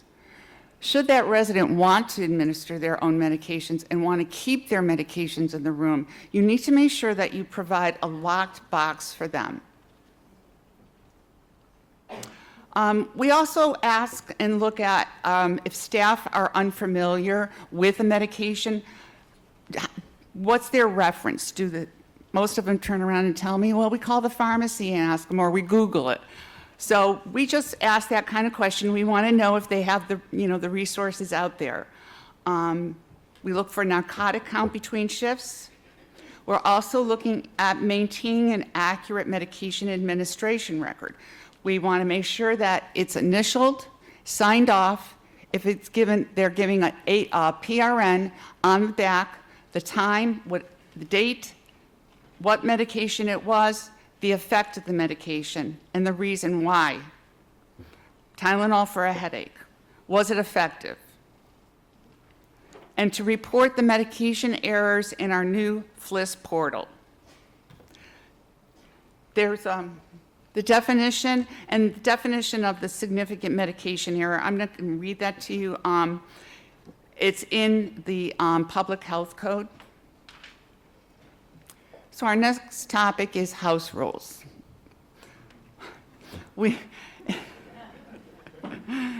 I know every facility has a house rule, and it's information necessary for the residents, okay? You turn around and you want to sit there and say, you know, meds are administered during these time frames, meals are served at this time frame. I guess you can turn around and say that, you know, a lot of in their admission packets, and that's basically what it is. The house rules are the admission packet. To please come down dressed. I mean, you don't want somebody coming down in this little nightie or just their underwear or what the guys, you know, like they would be eating at breakfast at home at the table. So there are certain things. Visiting hours are liberal, yet that they respect the residents, all residents. And I've included in here now the section of the statute 19A-550, which is the Patient's Bill of Rights. And here's listed a couple of the items. It says, the resident is entitled to treat his or her living quarters as his or her home and subject to rules designed to protect the privacy, health, and safety of others. Shall have prompt efforts made by residential care resolve grievances. Is free from mental, physical abuse, corporal punishment, involuntary seclusion, and physical or chemical restraints imposed for purposes of discipline or convenience. Is not required to perform services for the residential care home that are not included for therapeutic purposes in the patient's plan of care. May send or receive the patient's personal mail unopened and make and receive telephone calls privately. The resident records. In the regulation, it turns around and says that there are certain things that need to be within the resident records, and that is to include the name, residence, age, sex, nearest relative, religion, and other necessary information. And also, too, we look at in their record that they've been given the Bill of Rights.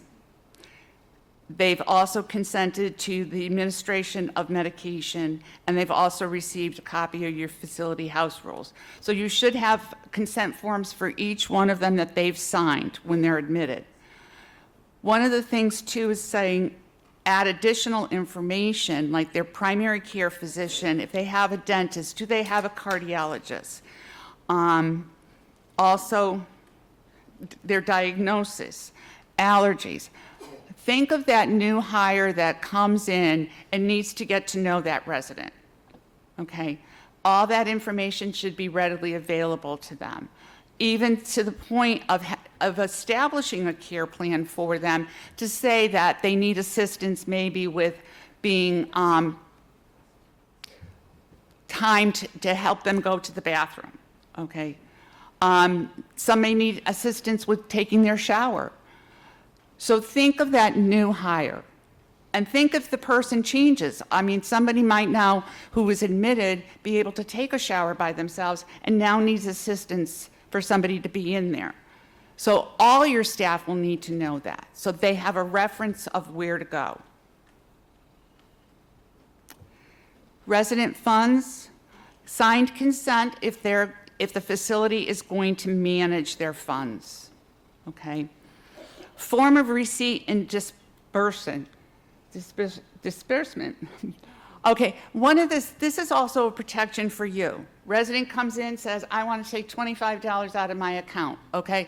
You sit there, you give him the money, the $25, he signs that he's accepted the $25, you sign that you've given him the $25. There have been cases where residents say, oh no, you know, they never gave me that money, all right? This is to also protect you. And they're also to provide them with monthly statements. This way they know exactly how much is in it, and to remember to maintain their confidentiality to the other residents. Dietary. We look and ask for the monthly menus prepared. They shall meet the nutritional needs, including the group serving size, and also alternate selections. That weekly menus, we look to see weekly menus are posted so that the resident knows what is going to be served ahead of time. And it can also help you out, because if they don't like liver and onions that's being served on Wednesday, they might want to say to you, can I have something else instead of that? And you're not wasting making liver and onions that they're not going to eat. Maintain a list of residents with special diets. We look for the meal times and snack times. Meals shall not be greater than 14 hours between supper and breakfast. We look for the certificate qualified food operator. Snacks are made accessible or offered during the day and evening. We look for the 3-day storage of dry and refrigerated foods. And I know I've gone through a lot of places, and there's more food in there for 3 days than just the regular supply. We look at methods of dishwashing and sanitizing, garbage disposal. We also look at temperature logs for your refrigerators and freezers. Okay. I had an incident happen where the refrigerator broke down. On the outside, it was saying 32 degrees, but on the inside, it was 50. So you can't always rely on those nice, new digital type of things. So we always say, just better to be safe than sorry. Keep it. Also, too, we look for that the food is being temped before it goes out. So we'll ask for your temperature logs. Also maintain a sanitary practice by wearing hairnets, good hand washing, and gloves. We'll look at that when we come in. Excuse me, Yes? the temperature logs they take on the temperature of the food, is that a new? Well, you need to make sure that they're serving food at a correct temperature. You wouldn't want a hot food that's supposed to be a hot food going out at 70 degrees. But you asked us to make logs now for that? So that we can just know that you're doing it. Okay, so what if we did not have that log already? We start it from now? Start it from now, please. It was for the leftovers, right? Normally what happens is soup is the leftovers. These next temperature was cooled down and stored in the refrigerator. So that logs in the refrigerator. But fresh food which is served. Yep. Well, under the, it would be the local health department that would be coming in, they would want to make sure that you are serving the foods at the proper temperatures. So, Safe temperatures. yeah. So we,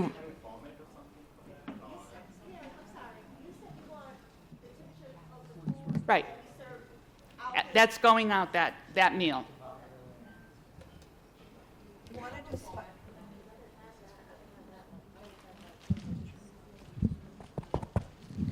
Can you hear me? Yep. Yeah. Yeah, you want to do safe, make sure this food is safe. So you have to have your list of, pork, chicken, what those temperatures should be, and just do some spot checks and document that. Yes. No, you can do it from this point. Every meal. Every meal. I don't remember putting this slide in. Okay, so this is Section 19A-36M of this general statute, and it says the authority of directors of health and commissioner of agriculture. Cheryl, you want to take this one? Yeah, so that was Slide. recently changed, I don't know, maybe a year and a half ago. Barbara can spot check me, but if your RCH is greater than 30 beds, then the local health has authority over your kitchen. Less than 30, it would be DPH. Sorry? I think it has to be under 30. I think it has to be under 30. Yeah, I have to read the statute Yeah. for 30, but 30 or greater, I think. Yeah. Yeah. So it Yeah, would less be, than like I 30. said, you still would need your food safe certified person to be, doing the meals and stuff, or have the supervision. But local authority, if we encounter a significant issue in a kitchen, we were collaborating with the locals. Now, if it's, less than 30, it's just DPH, it's not them. 30 and under. Okay. All right. Recreation, we look to see whether or not you're providing recreation activities, so we'll ask you for your monthly calendars. So we can't tell you what to have or how many to have, but we'd like to know that you are providing recreation activities and that they're posted. And I also look at the fact of like, what do you have out there? Do you have like puzzles? Do you have books? Do you have cards for the residents to play cards together? Think of it as a friend coming over and they want to sit down and play a game of cards. Resident council, conduct resident council meetings or having some form of communication with the residents. So that, and I know that a lot of them, it's like the resident will come to you on a daily basis. Oh, I didn't like the meal last night, And it might not be easy to get residents to all sit down or even a good portion of them to sit down. But at that, we look at it and see how the facility is handling and encouraging it.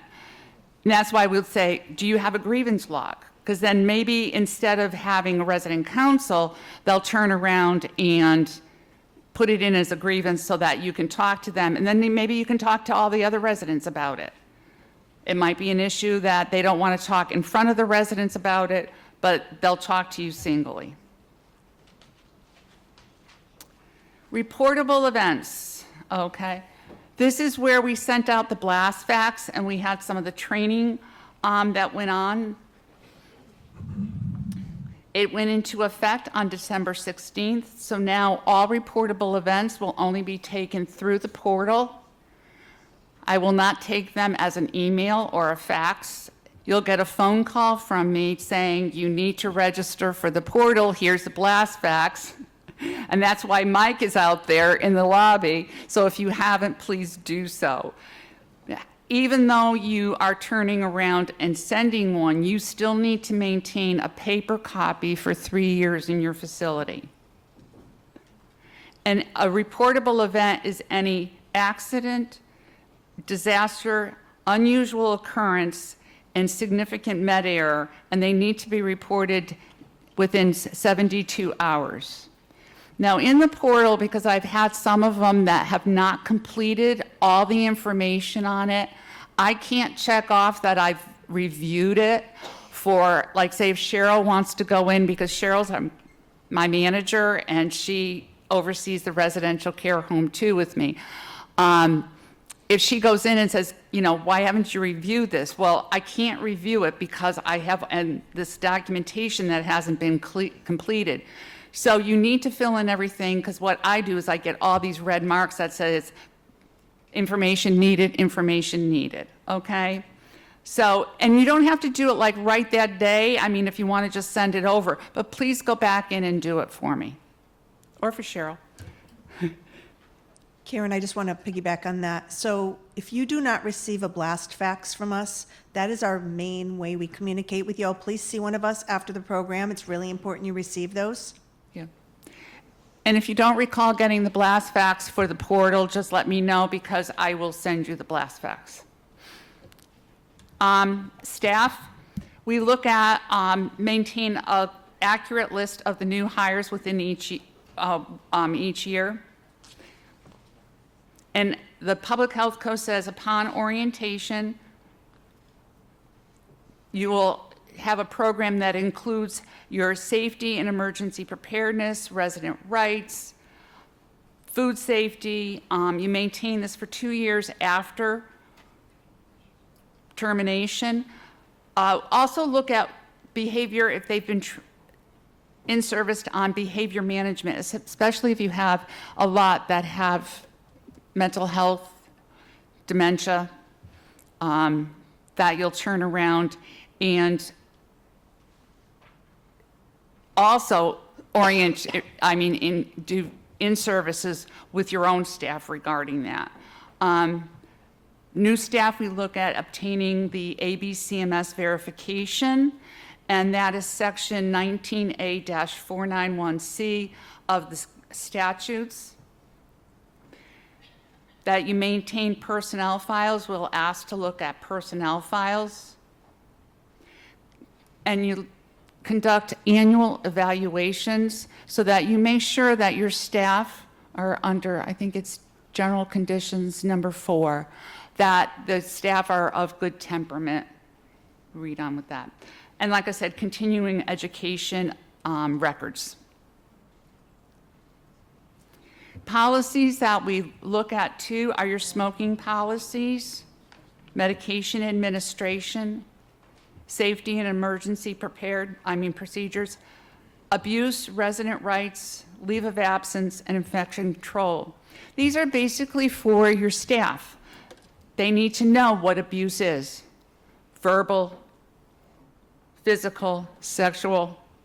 They need to know how to handle it. What happens if one of your staff members turns around and sees another staff member yelling and screaming at a resident? That's abuse. They need to know how to report it. They need to know to call you immediately. They need to know that they have to send that person home. If that's your policy, that they're going to send them home, which it should be. So we look at these types of things like leave of absence for the resident. Let the staff know. They need to, the resident comes in and says, oh, I'm going to go home this weekend. They need to know that they need to call the pharmacy, let them know, or to call you as the person in charge or the owner and say, this one's going home. And you say, I'll handle it in the morning, because they need to call pharmacy to get the medications or however pharmacy if they want to distribute it, okay?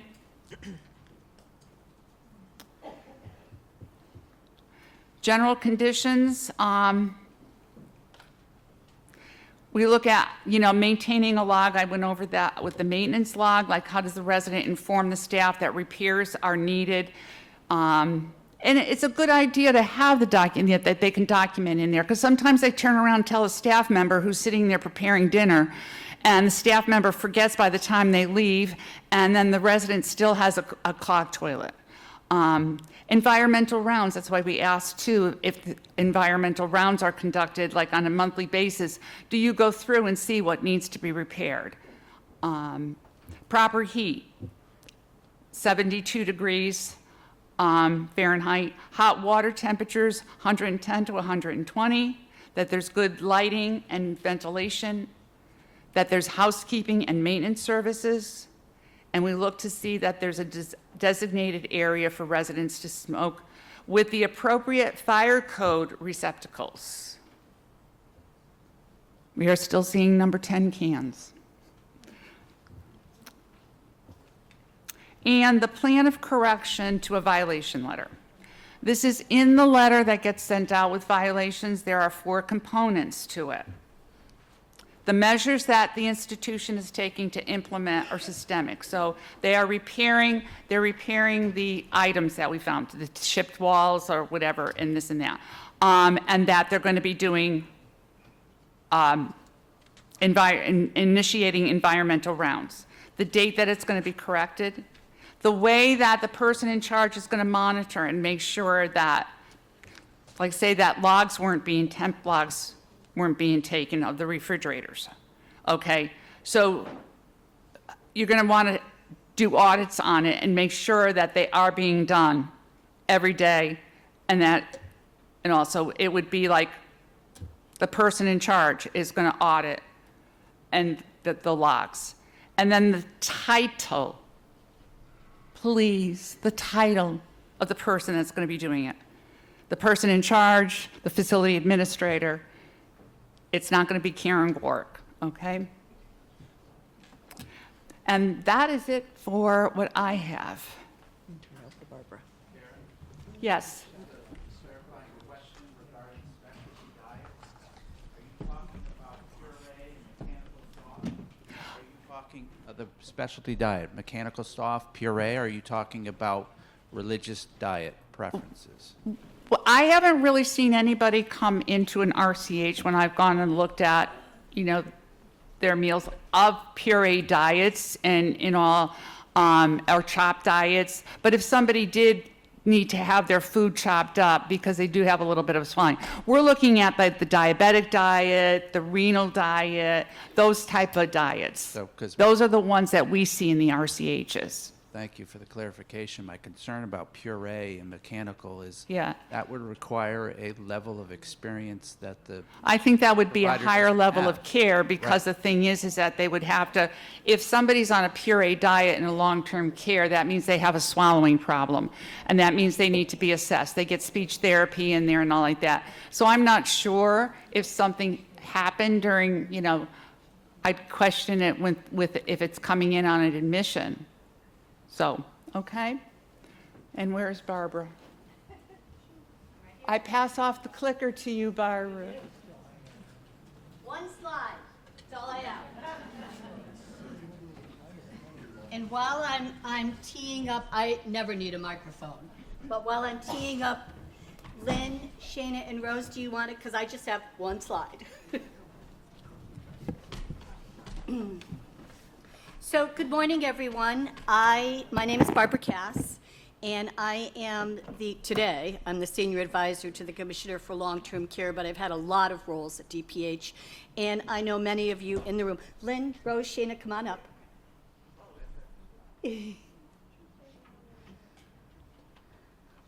So I always, before I even though I just have one slide, I always like to take a temperature of the room. So how many people in the room are RCH owners? If you could just raise your hands. How many are prospective owners? Where's Rich Wysocki? He would say, Barbara Cass better raise her hand, because I always said it was going to be my retirement job because I love residential care homes. And then how many people in the room are people in charge or the facility administrators? Okay, so we have a lot. Great, that's great. So thank you. I always like to take the temperature of the room. Next, and for any of you who know me, I always go off script, always. So you're used to it, you're desensitized to it. I wanted to respond to just a few comments and slides or concerns, questions that came up. And one of them was related to, and Tony, this is to honor you, the local health slide and the line of demarcation between 30 and under and anything greater than 30. We did identify that there were questions across the sector regarding that, and just so you know, we are working with our local health section at the department to work with your local health directors. So that's still a work in progress. Second thing I wanted to say is thank you, Gina, and thank you, Mr. Martinez. Are you still here? Thank you. I greatly appreciated both of you spoke about identifying people with a diagnosis of something rather than saying that person's a diabetic. So I've been a nurse for 40 years, and one of my first lessons in my very basic nursing class from Alberta Catlin was people are not diabetics. People aren't overweight people who need total assistance. People need supports, and people have a diagnosis of diabetes. They're not a diabetic. So thank you, Mr. Martinez. Thank you, Gina, for calling that out. And then I wanted to also respond to Mr. Gibbs, and I know he's left, but I appreciated his comments as well. And this is where it's really helpful to have thought partners. And I think together, I think one of the goals of the department is always to have many stakeholders, many different positions, And I would say in the last 10 years, state agencies are working closer than they were 25 or 27 years ago when I became a state employee. We work very closely with the Long-Term Care Ombudsman's Office. We work closely with DSS, and we want to use the industry as thought partners. So Mr. Gibbs caused us all to pause and to think about that, and I think there's more work to come on that. And then last, before I do my one slide, is Mr. Martinez, thank you for saying I wrote it down exactly as you said it. I'm not where I want to be, but I'm working on it. Me too. Back at ya. I'm working every day on it. So thank you. All right, so now my slide. In 2022, we had a public act that directed the Department of Public Health, to modify or actually develop a involuntary discharge form in a manner and form approved by the commissioner. And also, we were directed to develop a discharge plan form in a manner and form approved by the commissioner. We are also working with Mairead's office and her regional ombudsman on this. There are reporting requirements whenever an involuntary discharge is issued to a resident, and there are 4 qualifying reasons. So I wanted to just give a status update on where we're at. The form, thank you, James Augustin, with his PDF skills, was able to help me develop the form, 2 forms, and they are working their way through the approval process. So we hope to have those ready, and I would like to say in the next couple of weeks, but that would be a lofty goal. I'm thinking in the next couple of months, we will have them done, ready for release, and we're looking at how we're going to post them so that the RCH industry can access them. So that's a work in progress. We have not forgotten it.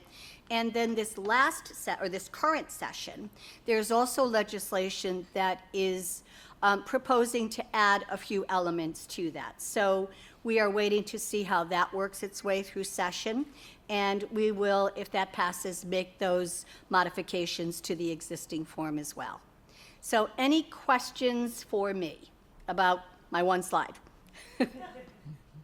Great. I'm going to turn it over. Yes. Oh, yes. Oh, okay. There we go.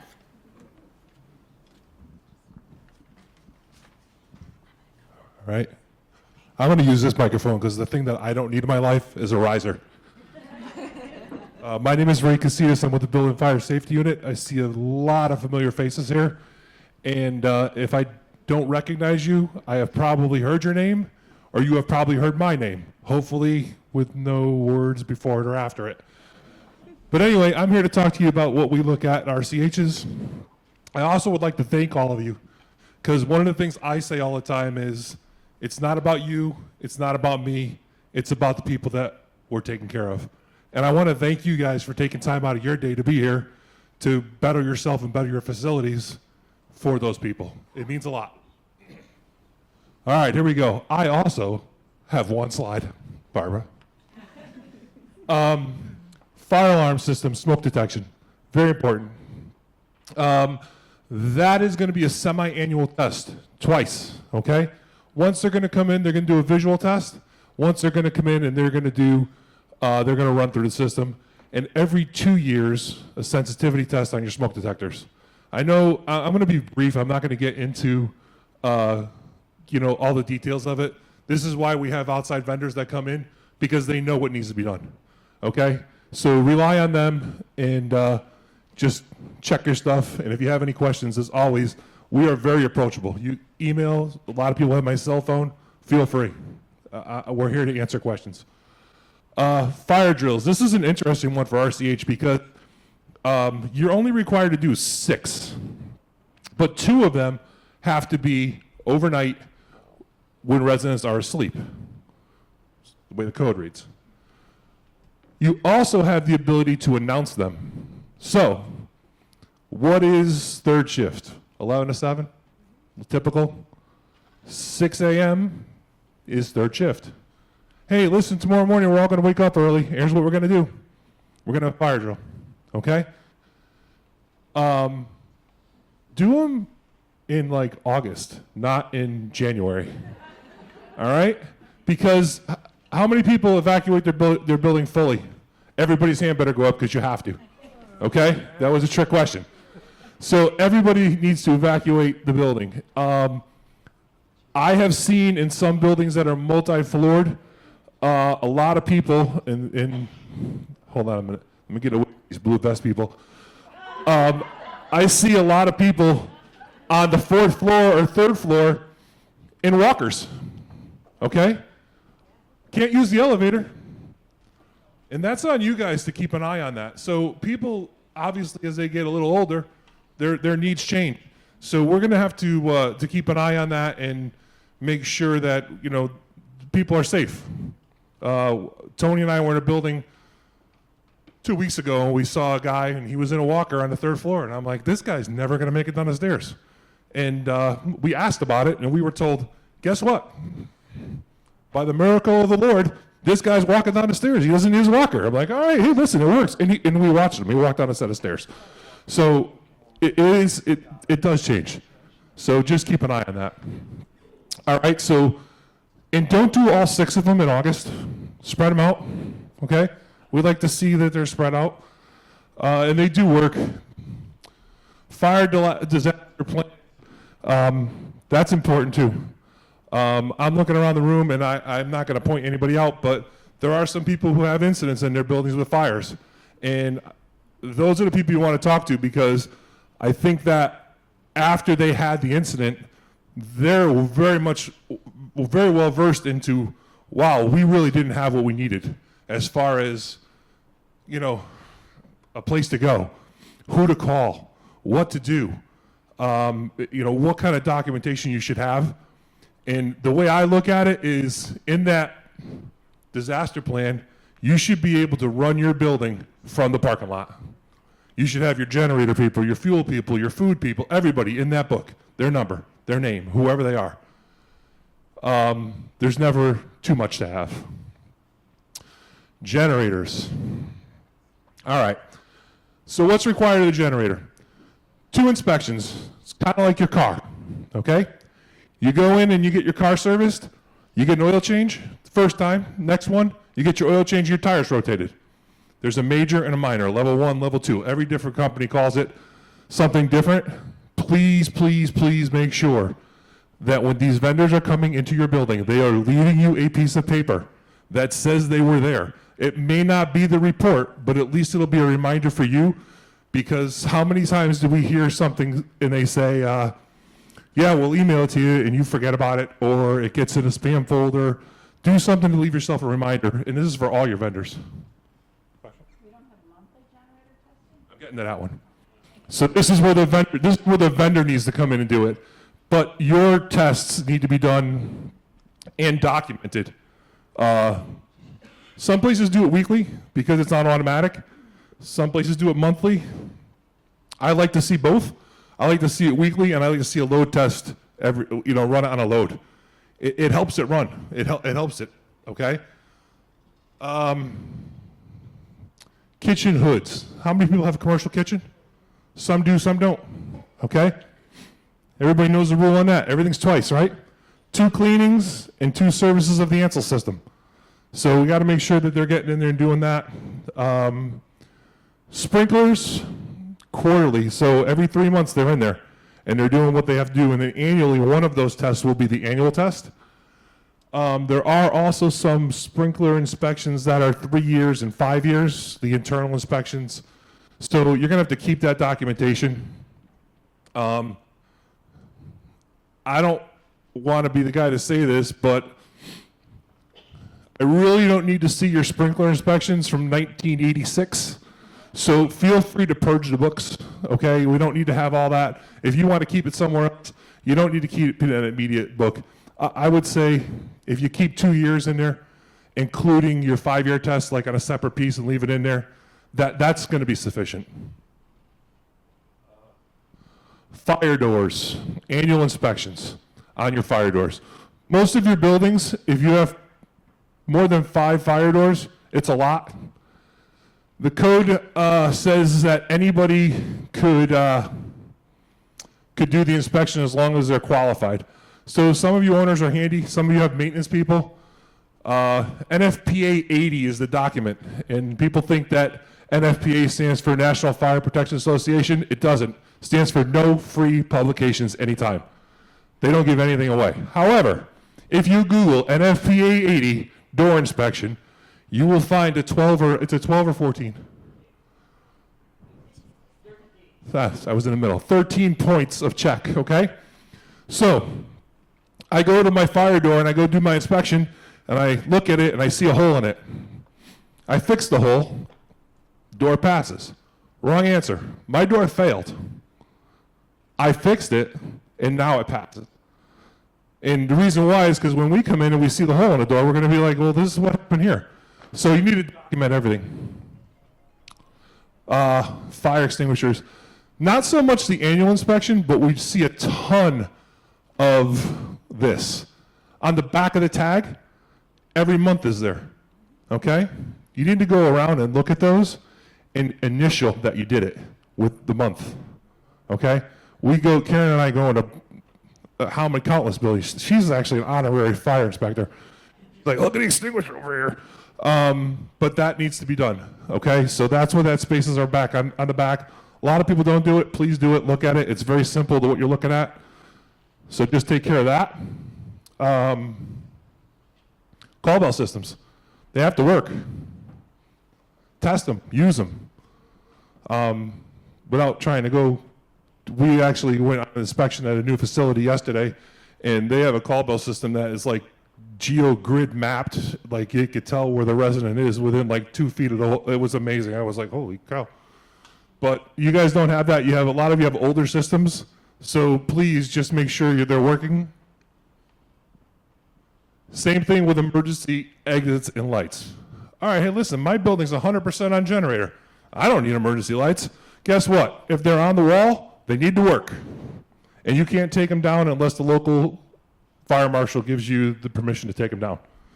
So test them monthly, and once a year, 90-minute test, okay? So it's a 30-second test, and then one time a year, 90 minutes. It's a drawdown on the battery, okay? How do you do 90 minutes? That was a great question. Who said that?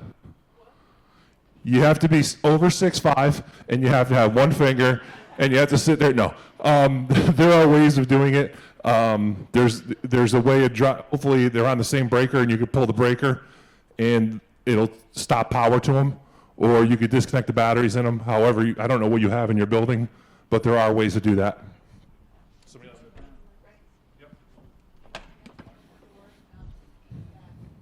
Oh, that's a good one too. You want to just do this? The doors, the labels on the doors. Okay. Please don't paint them. If they are painted, goof off. There's some kind of an orange cleaner that's out now that another facility just recently used, and they said it worked amazing. Don't scrub them too hard because just take them off. It is cheaper to buy a new door than it is to have a door recertified, okay? So don't take care of the labels. Please take care of the labels. And Karen's other thing was propping the doors open. Okay. On the label, it tells you how long that is good for a fire. What I like to call the wood wedge is an extra 30 minutes because that's how long it takes for the wood wedge to burn so the door will close. Okay? So the doors are designed to close. They need to close.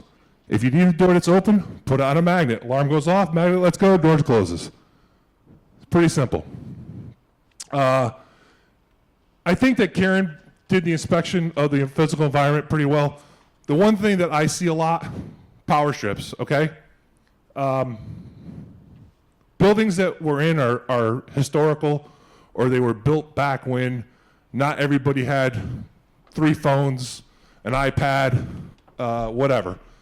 And I understand that. However, if I see a power strip that's got a refrigerator plugged into it, I have a huge problem with that. And you should too. So please keep an eye on it. There are methods of turning 2 ways into 4 ways. So just do what you can do with that, and just stay on top of it. It's difficult. There are power strips out there. So the Dollar General power strips are basically one plug that comes in, one set of wires, and all 6 plugs are off of that. They do make a power strip that is individually wired, each plug. They're expensive, but they do work, and they are acceptable. But the resident in their room, they have a power strip. You know how they say it's their room, they could do and have what they want.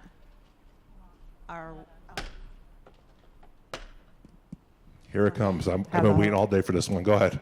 Are we liable for it? Yeah, you are. You ready for this one? Marie, do you want to say it? When one person's rights infringe on my rights, they don't have any rights. It's related to the fire safety code. Marie and I argue like a married couple constantly, but I do respect her position. But fire safety rules it. So yes, you need to be able to go in that room and explain to them that that cannot happen. Believe me, the fire safety, the fire code supersedes anything that you're not getting in the room. I have Okay? one more question.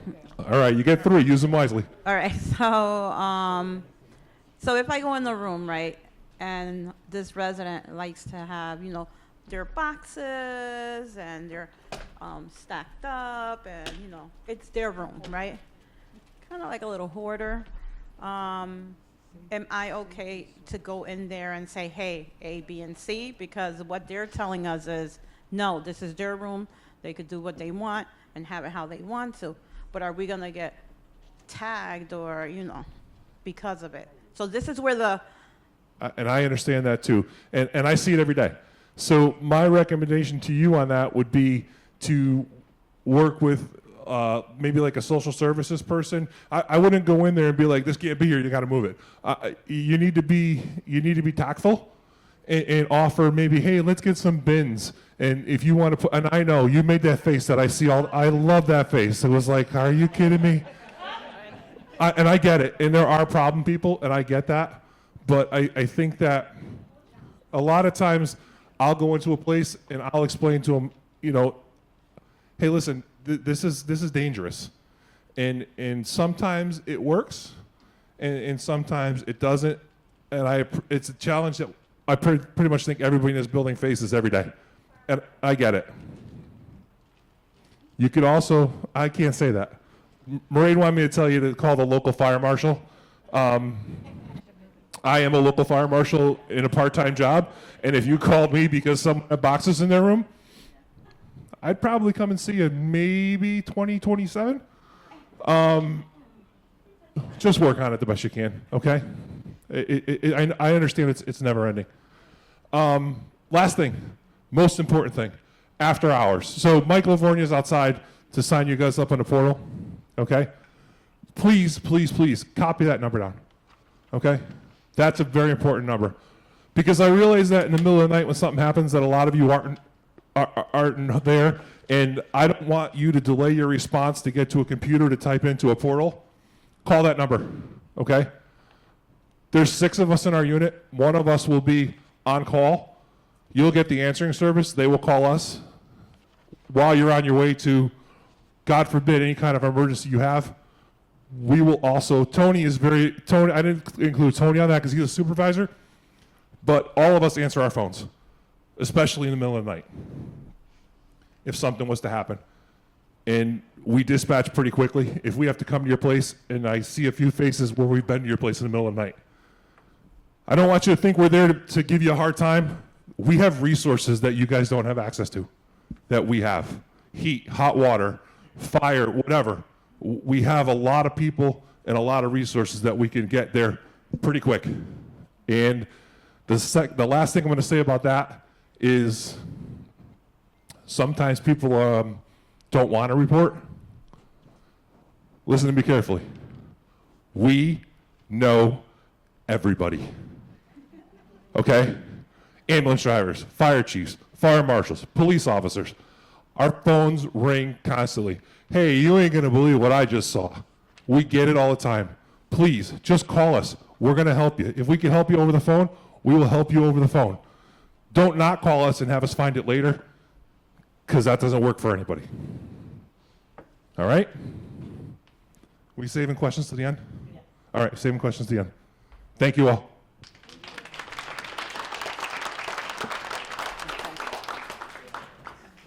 Am I going down? Down. Yes. Hi, everyone. Lynn Ringer. I'm from Caroline Behavioral Health, and I'm wearing two hats today. The first hat is that we're going to talk about medication administration and the training that my organization has been contracted to do by DSS and conjointly with DPH. The other hat that I wear is that we manage the behavioral health services for Medicaid members. So as the discussion that we had this morning, if you are needing assistance with one of your members engaging in treatment, please talk to our nurses who come onto site and ask questions. We have intensive care managers. We also have peer support services that we'd be happy to engage the members with, the individuals, residents in your homes, with potentially engaging in services if that's what they're interested in doing and it would support you. So please just feel free to stop me. I will stick around if folks have additional questions. On to the medication administration. Now I have to put my glasses on because now I can't see. So one of the things that we want to stress is that the residential care staff must have an active certification to administer medication, and this is based on DPH regulations. We have a two-phase training certification process. The first is the online training and exam. So many folks have already engaged in this, but we just want to go over the process again. You're going on to CT Train. You guys are going to get these slides, so again, you'll have access to the website. It is not a website that we maintain at Caroline, but we can actively support you. So if you're struggling with this website, please don't hesitate to reach out to our nurses. You're going to complete the training. We've given you the course title, the name here, the access code to get into the training. The training consists of 9 modules, and there's a quiz after each of the modules. The expectation is that you pass those quizzes with 100% to then be able to move on to the next module. Once you've completed the training, a certificate gets created. Sometimes there's flukes in the system and that certificate is struggling to get created. Call us. We will work towards getting that done. The next piece would be sitting for the exam associated with this training. And the way to do that is to provide the certificate of completion of the online course to our nurses, and you will then be sitting for an exam that is offered at DPH in Hartford. We offer it 2 times a week, once in the morning on Tuesdays, in the afternoon on Thursdays. We hope that that's centrally located, but it needs to be a proctored exam. We need computers, so we do it at DPH. That test is going to be 100 questions. We have resource manuals on CT Train. We also have a student manual, so please encourage your staff, print it off, and have it available to the folks that are studying for this exam. The exam is tough. It is tougher than it used to be 3 years ago.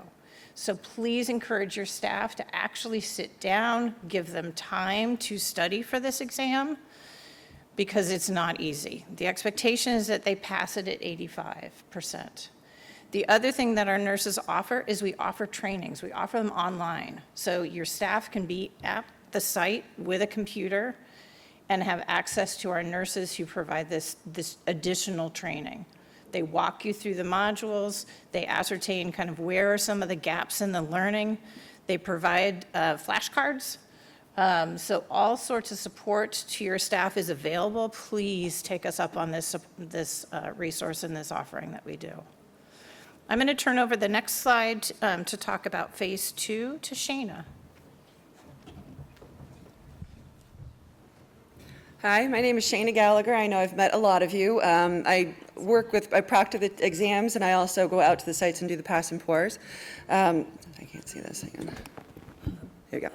All right, so for the Pass and Pour, before we come out, we do offer trainings. If there's any of your staff that's new staff that needs to review, anything like that, Rose or myself will come out to your site and we can do an in-person training. I'll bring my mock materials, so just materials that are not an actual resident, not an actual patient, to be able to demonstrate how to do certain things, how to do eye drops, how to do inhalers, how to do nasal sprays, that sort of thing. And also it sets forth what we expect, because we expect certain things from the staff when they are passing medications. And those trainings are good because we're able to say, I expect this and I expect that, that's what the resident, or what the staff should be returning, demonstrating to us. And if anyone's interested, I do actually have a document that states exactly what we do look for in the Pass and Pour. So if anyone's interested in that document so you know exactly what we're testing on, we can get that sent over to you too. I've sent it to some people. And then after we do the training, we do a separate day for the Pass and Pour. So the trainings and the Pass and Pour should be on separate days, because otherwise you train and then they immediately show you, and that's not necessarily showing that it's stuck. So then we would come back for a Pass and Pour, generally for the morning med pass, because that has the most routes and has the most residents who get medications. So we have the staff demonstrate to us at least 2 residents, preferably with multiple routes. So, someone that isn't just by mouth meds, some with controlled eye drops, nasal sprays, inhalers, so we can see that the staff does actually know what they're doing and not just is sort of kind of faking their way through it. So we do want to be able to see, like I said, 2 residents, as many routes as possible. And something of note is that the staff has to pass it with 100%. So it's not like they can just say, oh, well, I did it mostly right on the first one and then fully right on the second one. Both of them have to be fully correct in order to get a certification from us. So if we do see little things that happen, if the staff turns their back and doesn't watch the resident take their medications, they will fail. If they don't sanitize their hands, they will fail, things like that. So all the details of the Pass and Pour are important because it's the safety of the medication. That's why we want to make sure that staff is administering medications correctly, just for safety, which has been like the theme of today. And that's one reason that we're so stringent about it, is because we want to make sure the residents are getting their meds correctly and safely every time.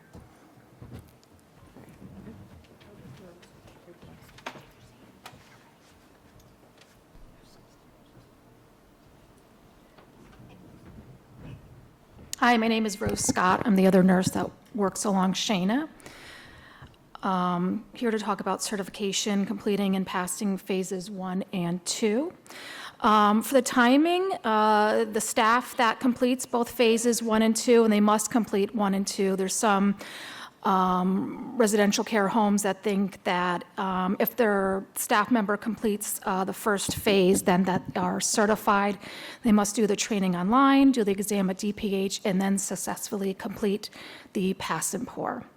So after all those pieces are complete, they will receive a certificate valid for 2 years from Carillon Behavioral Health. Staff must demonstrate completion of phase 1, phase 2, again to be recertified, just as I noted. Recertification must be done before expiration and can start 90 days in advance. And to close, RCH staff must have a current active certification to administer medication as per DPH regulations. It's Class C error if you have staff that is passing meds without certification, so it's very essential that they're all certified. So thank you. So a couple of things that I just want to add to this presentation is that we have a quality assurance performance improvement group that meets monthly. And it's comprised of a multi-agency team. There are providers on it, and we discuss the MedAdmin certification program. So this is an ongoing work in progress. We listen to the concerns and issues that not only that Carillon brings to us, but also that providers have brought to us.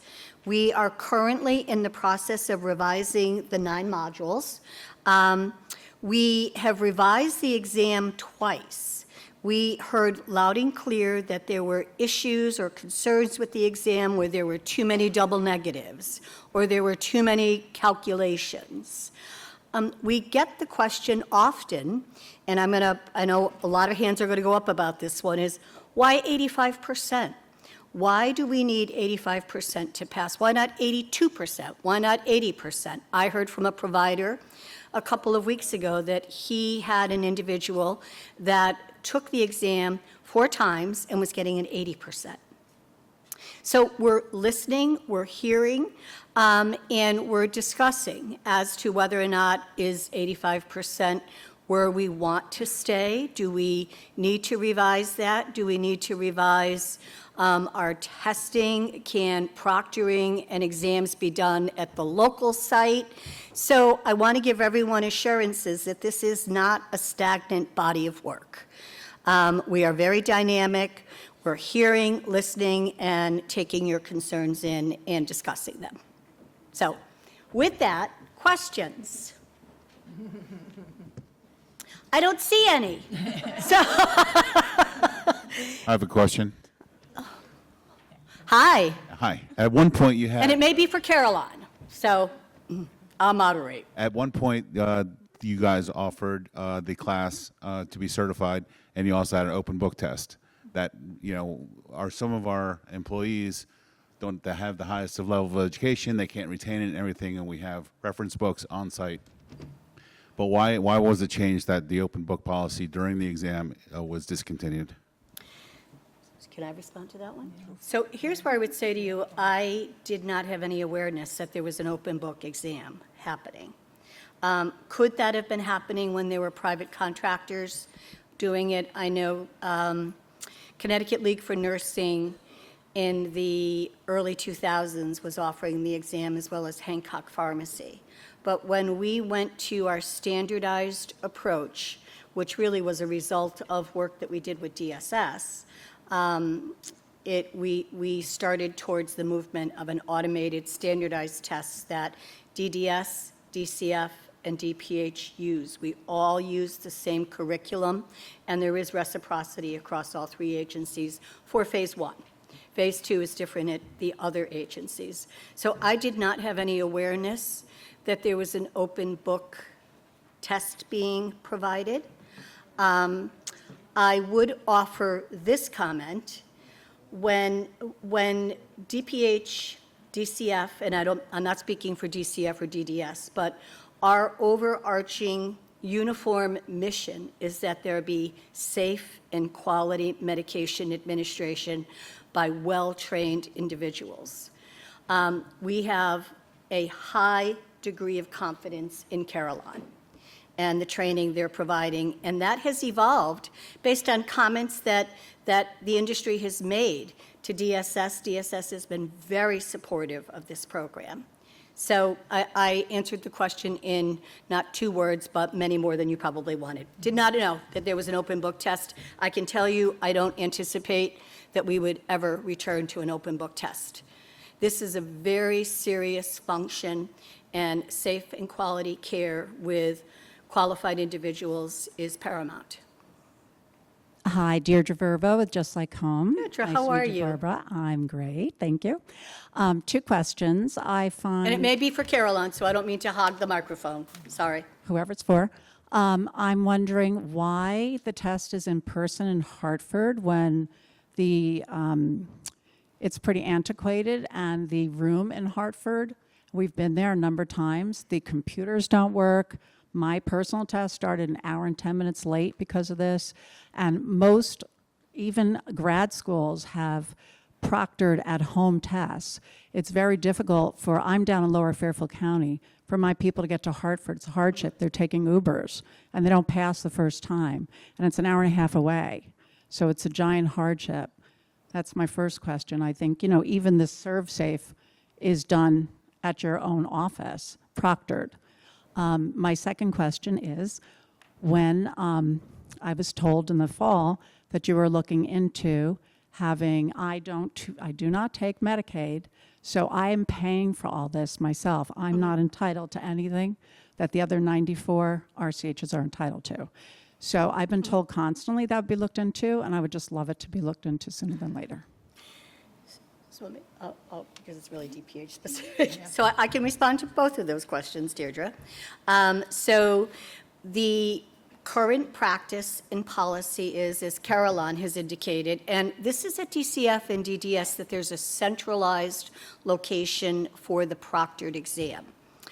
We have started, and I wanted infant stages of discussion regarding expanding the scope of the testing sites and could they be done at local providers. So it's a work in progress. To your point about proctored exams in graduate school, those are expensive systems. I know my daughter went to Yale, and during COVID, they had proctors that sat in on the team's calls to make sure that students were not on their phones, their eyes had to be clearly focused on the screen. So there's lots of mechanisms that need to be put in place that we're not quite there yet with expanding to local sites outside of a physical location. Admittedly, our site at DPH is not 2025 worthy, but it's meeting the needs and getting people tested, proctored, and onto phase 2. It's not perfect. We acknowledge that, but we're working on it. And your second question? As an RCH that is Yes. does not take Medicaid, I'm not entitled to the same privilege that the other 94 RCHs are entitled to. And that is related to policy decisions that were made many years ago about the support that DSS provides to residential care homes that are primarily funded through state supplement. But discussions have started. So the best answer I can give there is we've started the discussion. It has not been left on deaf ears, Deirdre. Thank you. Thank you. Sorry, Kuldip. Hi, Dr. Kuldip, how are you? Yeah, most of our employees are, housekeepers and not nurses. So I think this course plus the exams are more geared for nursing homes, people who actually pour medication from different bottles. We have dispels. Everything is actually coming in pre-poured things. So I'm not sure how this exam because it puts a lot of stress on people. For 15 years, we've had people, it was a 4-hour course before, and that was really adequate for us. I think we need more practical pass and pour kind of, instruction that they would come and do this maybe every 2 months. They come and tell us how to actually do this. That would be more cost effective or would be more beneficial to us than the exams. Exams, I've been through a lot of exams, but exams, you forget after a certain time. You don't remember any of it. So I think more a practical thing would be for pass and pour and that kind of thing to come and actually show the homes how to do things. If you're getting something wrong, to put it right. For our model, residential care homes, that should be sufficient and not really what is required for nursing homes. So my response to that is, regardless of the setting, whether it's a residential care home, a client in a community-based setting in their own home, a nursing home or hospital, each individual who is receiving medication from an unlicensed person should have confidence that that person is competent, they possess the skill, and that the pathway or the administration is done in a safe and quality manner. And that's done through what we believe is the standardized program that we have with the 3 agencies, and DSS is a very important partner here, to ensure that quality and safe care is being delivered. I appreciate your comment, Dr. Kuldip, and I will take it back to our group because we want good, I mentioned earlier, we want thought partners here. So you're a good thought partner, but at our current process, this is what we've agreed upon across the 3 agencies, phase 1, phase 2, and it's a way to ensure a skilled and competent workforce. I don't disagree with the course and everything else. I think it's just the exam that puts it all. A lot of our employees are Spanish speaking. They don't understand the language. We've had conversations about bilingual, or we have had those conversations. Those require deeper thinkers than me because there are legal implications with that. So we have started those conversations. And just as an aside, and I want to watch the time because, Alicia, we have to finish at noon. Is that correct? We do. We have one question there. We'll take one more here and then wrap up. We looked at, I will tell you, I looked at, so 38 states have unlicensed assistive personnel that can be certified to administer medications. And I was surprised to see how different the training is in each state. Some states have a 40-hour didactic training and then a 20-hour practical training. So it really is, and ours is, we're thinking 8 to 10 hours for phase 1, and then the practicum is probably an 8-hour shift, maybe total if they're doing it for a couple of times.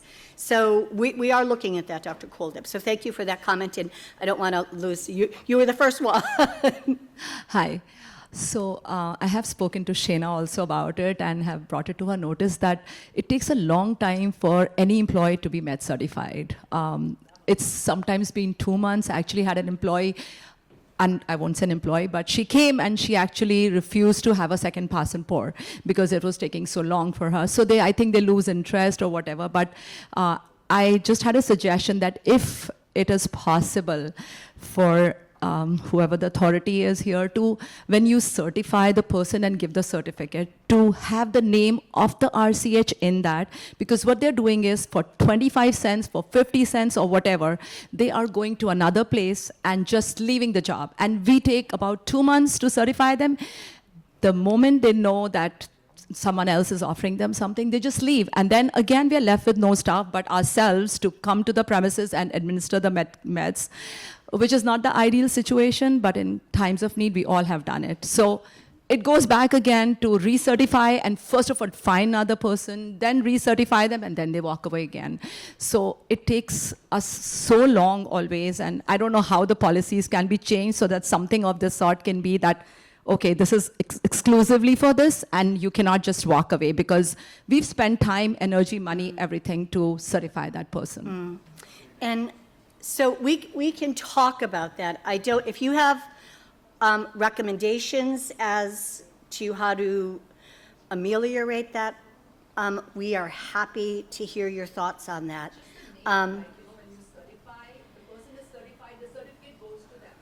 Yeah. They can just walk away, and they've not only gone to RCHs, they're going to rehabs and everywhere saying that they're med certified. Yeah. They get $20, $25, $30 for that.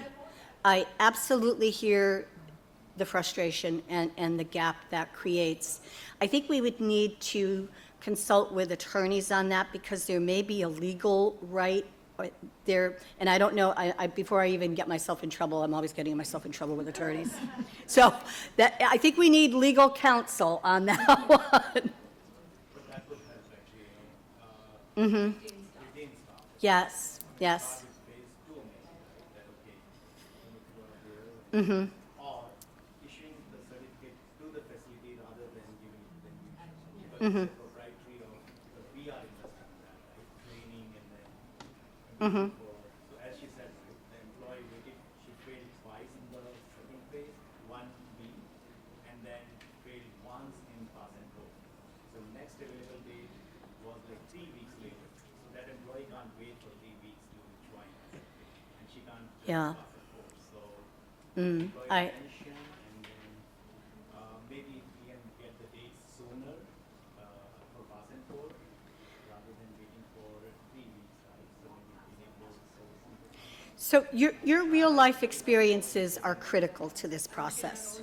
Okay, perfect. Okay, thank you for sharing that. And I know we want to hear the good and the bad. The bad is I mentioned we have a QAPI program, and the QAPI is really the opportunity for us to improve on the current systems we have in place. So, They wear a lot of hats because they're training, Zoom, yes. taking the exam, coming for pass and more. So it's a limited availability on their part. So Mhm. can we them for that? Yes, thank you for that comment. Last question over here. Hi, Carmen, how are you? Good. I just have a question. I wanted to find out, is there anything new on the recertification process? I thought they were going to shorten it. And the other question is there any way it can go back to a three-year certificate instead of a 2? So the first question, so the recertification process requires subcounsel with the 3 attorneys from the different agencies. So we are working on that because there are the most important goal that we wanted to honor the fidelity of when we started the standardized program was to have uniformity across all 3 agencies. So the recertification process was different in all 3 agencies. So we're working out the gaps that each agency has so that we can come to a uniform resolution, and we need assistance of attorneys for that. The second question was the recertification for 3 years. DPH was 3 years. We went to 2 years as part of that uniform process. DCF and DDS had 2 years. So we made the concession on the 2 years. But the recertification process, I'm anticipating, not promising, but I'm anticipating that it's going to be abbreviated. The exam will be many questions less than the 100 questions. So we are looking at that and truncating the process. So good question, Carmen, thank you. So we're done.